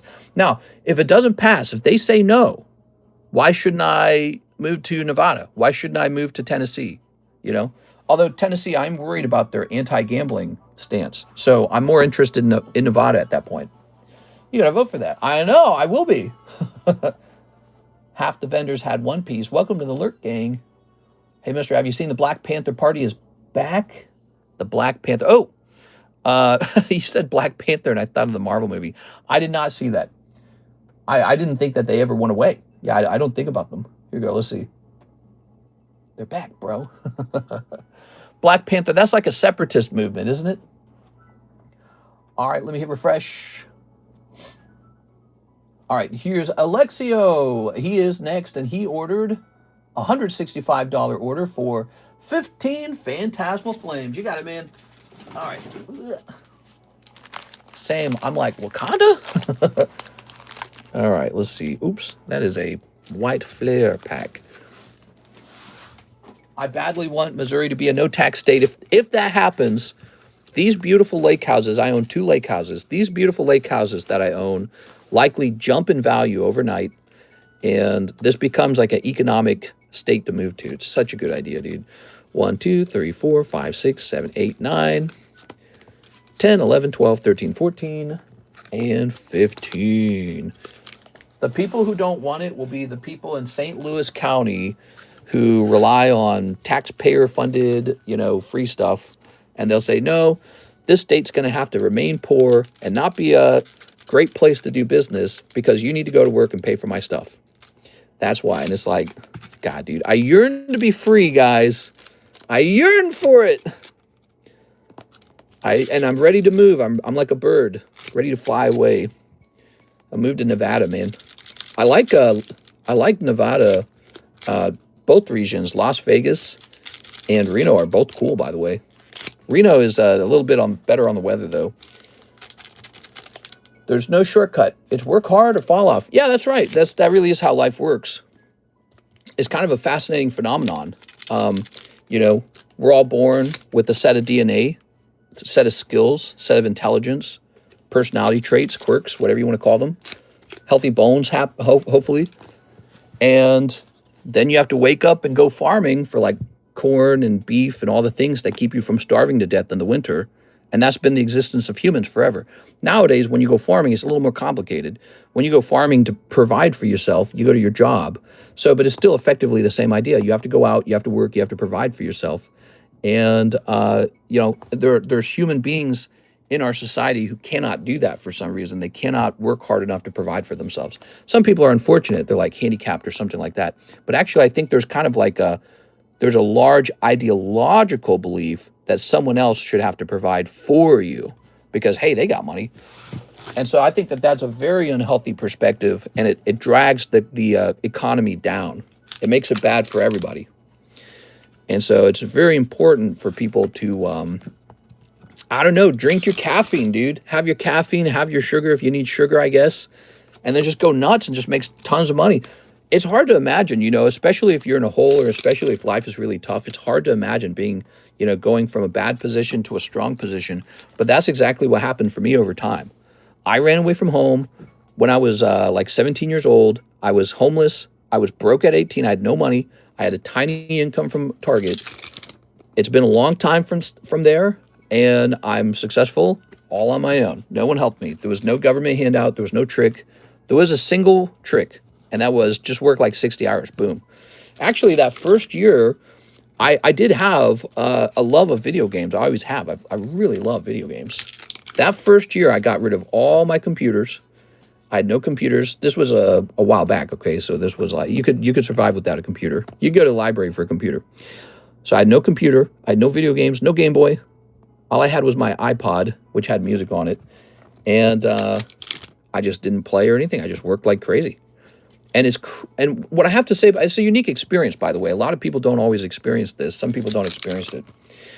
If you've ever been in a situation where it's like, take care of yourself or become homeless, and you choose, all right, I'm going to take care of myself.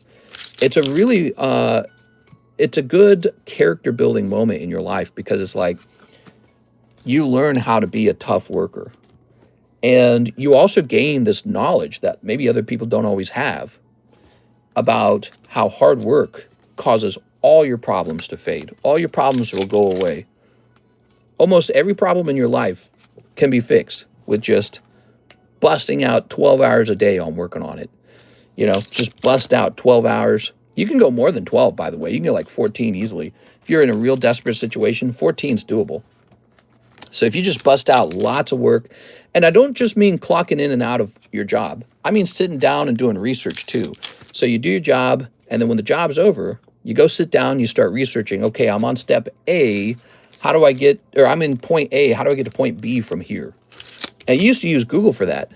And I used to do that all day long. I used to sit on the computer and ask the computer for help. Now you got an even better tool. You got like AI, you got ChatGPT. They can help you strategize every step.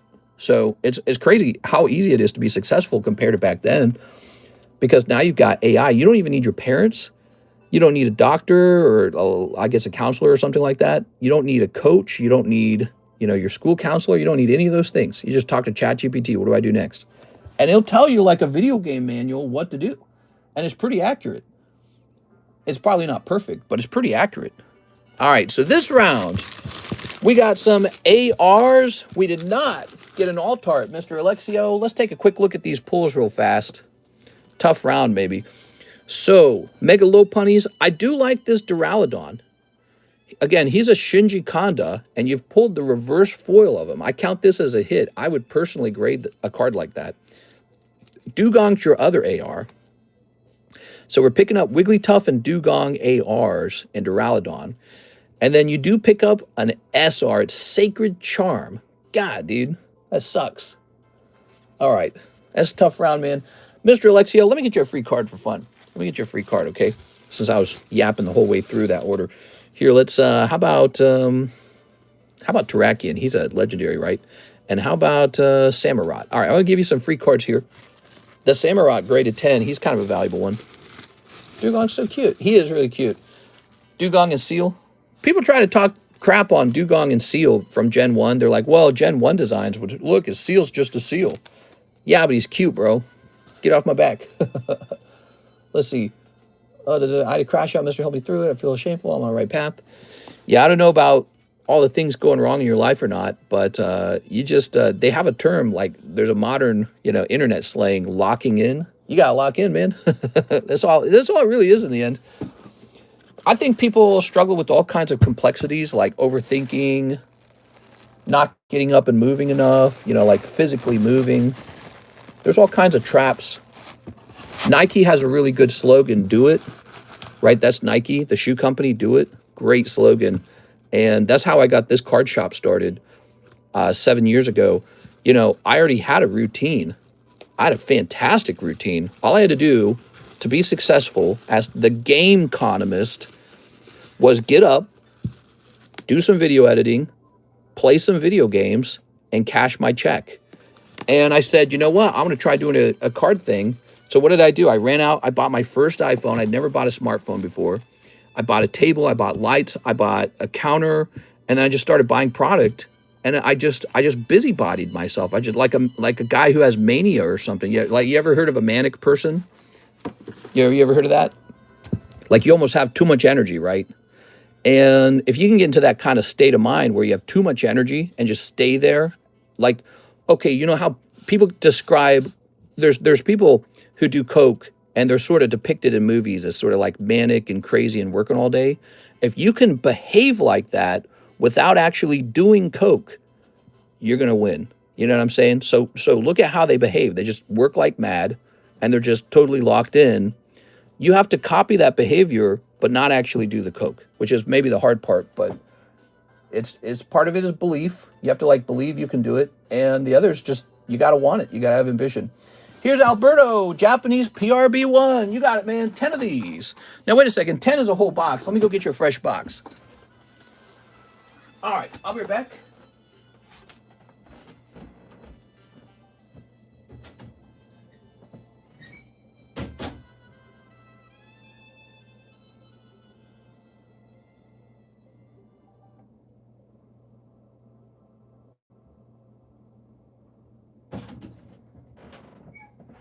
All right. Ooh. All right. Every time you say this, you make a point, but also on the other hand, you live in one of the cheapest states, says Cody Hodges. Cody, your argument is sort of like everybody's got a different video game that they're playing. Like the environment around me is different than the environment around you, but I would still play the game as hard as I could. I think that's my point. Learn all the rules to the game. Start playing as hard as you can. As rough as you can. As fast as you can. Do as much productivity as possible. All right, Alberto Arredondo. Here you are. Duh. Come on, Gold Dawn and manga. Nothing too crazy. Good luck, man. Whatever the rules of the game are, you got to study them and just start playing by the rules. Look at the game mechanics. Okay. Snipping this. I have a brain that's very well suited for playing and winning video games. And I just use that brain and I apply those feelings toward real life. That's it. That's the trick to Mr. Cardconomist. He just does everything like he's observing it like it's the rules in a video game. There we go. All right. Mr. Alberto. Let's see. Very good. Very good. Ooh. 1SR. Here's... Oh, you were just asking for that Gold Dawn. Look at that. I had a similar situation, mister. I chose to enlist, and for better or worse, the Army changed my life. Nice, dude. That's a great path, by the way, guys. Don't let people down-talk the military. My brothers went in there, and they got lots of benefits from being in the military. I didn't do it. I wimped out. Maybe I regret it that I didn't go. My dad was in the Navy. My grandfather was in the Navy. One of my brothers was in the Air Force, and another brother was in the Army. And so I should have gone when I was 18, and I didn't. I just worked at Target, kind of like a sad guy. It all worked out in the end, so everything's okay. So I don't have to regret anything because it all worked out. But you know, I've seen the benefits that my brothers got from being in the military and the Army, or being in the Air Force and the Army. Lots of benefits, lots of opportunities. Girls will fall in love with you quickly. Girls love men who are in uniform, right? And really think about the psychology of that, by the way. It says something that women find that attractive. They find the discipline attractive. They find the orderliness attractive. They find the hard work attractive. Your prospects go up after you've served. So they find all those things super attractive. You get a signing bonus. Now, it costs years of your life, and you could get injured. So that's the trade-off. But you know, a lot of jobs could get you injured. You could get injured driving to your job right now. You could be working with a forklift like I was and drop a pallet on top of your head. I worked with the forklift for many years. So you could drop a pallet of stuff on your head And so a lot of jobs have some risk to it. If you're in construction, you can get very badly injured in construction, and many people do. Look at Monkey D. Luffy. So, consider enlisting. I think that that's a great pathway forward. And even if you're kind of a wimpy guy, don't let that scare you, okay? Ooh, look at that. I do regret not going. Very nice. Yeah, they give you a lot of stuff. They give you help with going to college. They give you help with buying your first home. You get a girlfriend pretty much automatically. It is. All right. And you might be just surprised to discover that you enjoy it, too. That's the craziest part. You might actually enjoy it. You might be the kind of guy who enjoys that kind of stuff. Look at this. Ooh. I work with forklifts every day. Scary how easily they can destroy people and things. Okay, so you do stuff with the... So listen to me. I worked at Target for like 4 or 5 years. I can't remember. And they got me forklift trained. Actually, the ETL who really liked me, without any training on the computer or any licensing, he just said, come here. And he just started having me play with the forklifts. And then all of a sudden, I was just doing forklift work with no certification. That was my first experience with forklifts. So I did forklifts at Target for years. And then I did a Sam's Club forklift, which was like almost all forklift work all day long. And then by the time I got to Coca-Cola, that was all forklift. And that was the wildest one because every store you go to has a different forklift. So it was really exciting. You'd have to learn, various different models, or the quirks of a particular, like there was one grocery store and their floor was slippery and their forklift could tilt left or right very rapidly. So, but I never had a mistake. I was very good. I was very careful because I was obsessed with not making a mistake. I was scared to make a mistake. Okay, there's Boa. And here's, let's see, who is your other one? Here it is, Roronorazora and the Golden Dawn. All right, Alberto. Yeah, forklift work is scary, dude. One mistake, and you could hurt somebody, you could hurt yourself, and really cause a lot of damage and a lot of mess, cleanup, very embarrassing. You get so much, even from 4 years. Working retail is rough living. People are crazy. That's right. Just a smidge of mango, sir. All right. Anyways, some of you guys are still on your journey in life, probably. I really, really think you guys can have a lot of success.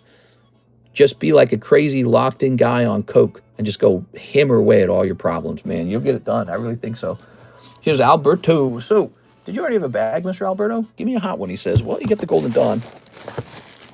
Here's Alex. Here's Alex. Here's Alexandra, who has kind of a larger bag now. Alex took a nap after the gym and woke up thinking it was morning again. I've done that before. Oh no, the next day. New bag. Okay, new bag time. Let's get it. All right. I actually really enjoy the thought of helping people sort of like master their career and become wealthy. When I originally went to college, one of the biggest jobs I was interested in doing was financial advisor. Did you know that? I initially went to school. So when I went to school, I was thinking about doing psychology.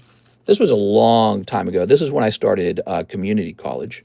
And so I took some psychology courses. They were really fun. They actually helped me a little bit with my bad childhood. There was a lot of trauma, a lot of messed up, like abusive stuff going on. So it helped me a lot to learn, just reading a bunch of psychology stuff kind of helped put it into language. But I ended up choosing financial advisor because I was always obsessed with money when I was younger. I've told this story how when I was young, I would save up all my money. I'd get all my good feelings from saving. And I knew I was different from my siblings because they got all their good feelings from spending the money. So I was obsessed with hoarding money. And I would actually do this. I would make loans to my siblings. And it made me feel like very successful to loan them money. And then they owed me money and had to pay me back. So I had a great feeling of that. And I was like, I'll get to work in a bank. I was like, I'll work in a bank. That's a great job for me. So I originally went to school for financial advising. I've taken multiple economic courses, socioeconomics, microeconomics, and macroeconomics, and accounting 1, which I was like aces in all of those. Loved it. But then I swapped over to computer science. So I ended up going, I got out of finance. I said, let's do something. Let's do like science, right? Because it's going to pay better or something. I had a theory that a financial advisor is mostly soft skill and how good you look. So I was like, maybe I'll go do something truly difficult with my brain.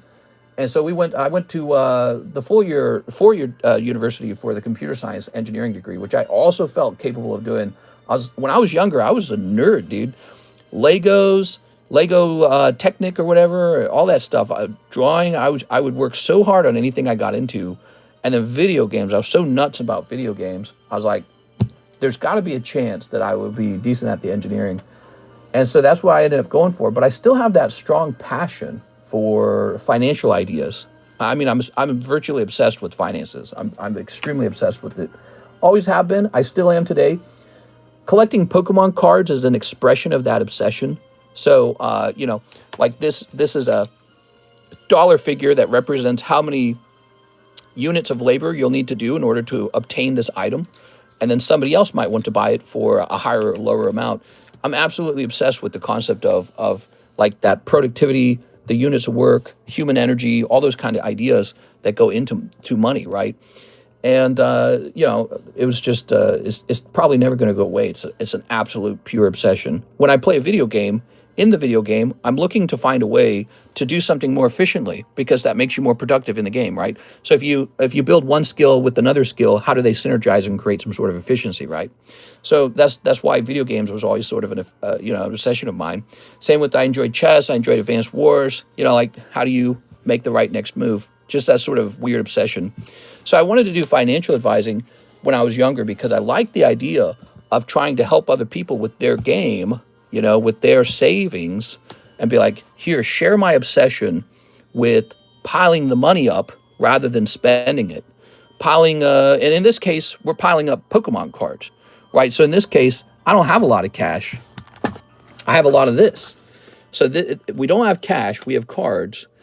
And I spent $8,000 cash on this, and it just sold on eBay for $36,000. Okay, so it's not just about, okay, I've gotten a job, I'm earning money, it's in the bank. Now it's also, where do we plant that money? Like a tree, like a seed being planted in the ground. And I chose Pokemon cards, and frankly, it changed my life. Pokemon cards changed. I could have done stocks, I could have done crypto, I could have done so many other things. Real estate's really valid. I chose Pokemon cards on a gamble, and it was the best gamble. I think it outperformed everything. I don't know about crypto. Certainly, it's outperforming crypto within the last 2 years. But the early years of crypto definitely beat Pokemon cards. So kind of, it's kind of back and forth. But so I'm just still completely obsessed with it. And it ultimately is just this game I'm playing in my head all day long. So, that's what makes me good at it. That's what makes me work so hard every day. All right, it looks like it's 8 p.m. Time to wrap up, guys. I had such a great time.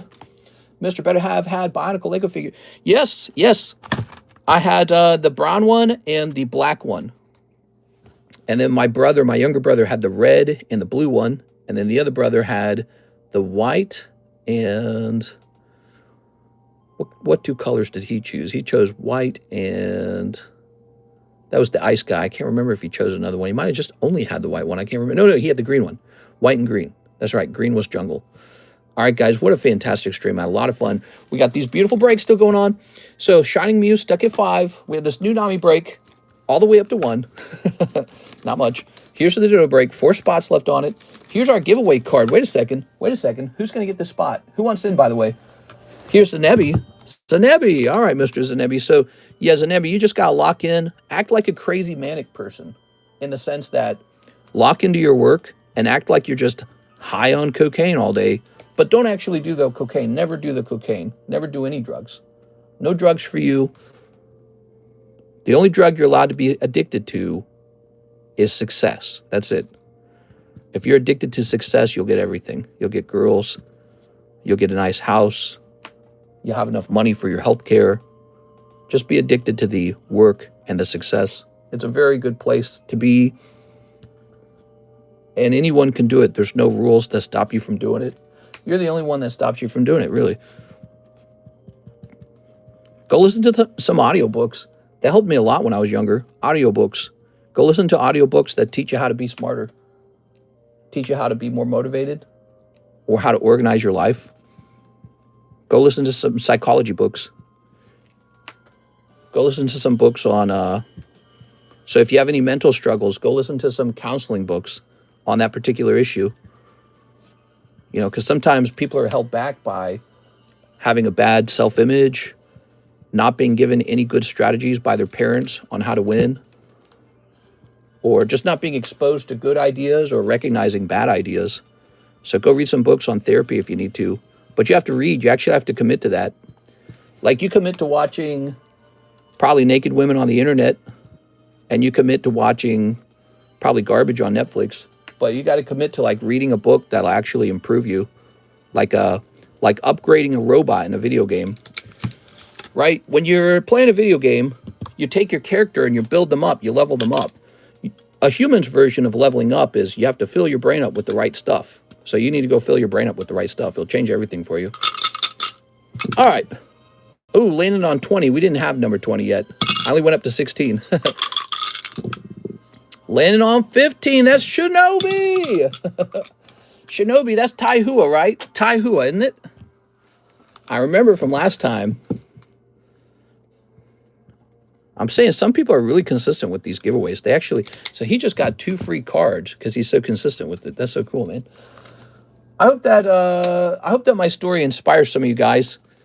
I didn't have any intention of ever becoming a YouTuber, and I was going to be happy if I made like 60,000 a year. That was going to be like really exciting for me. And life is so much better than that now. But I really do just have a passion for working really hard and thinking about what am I working on next? What's my goal?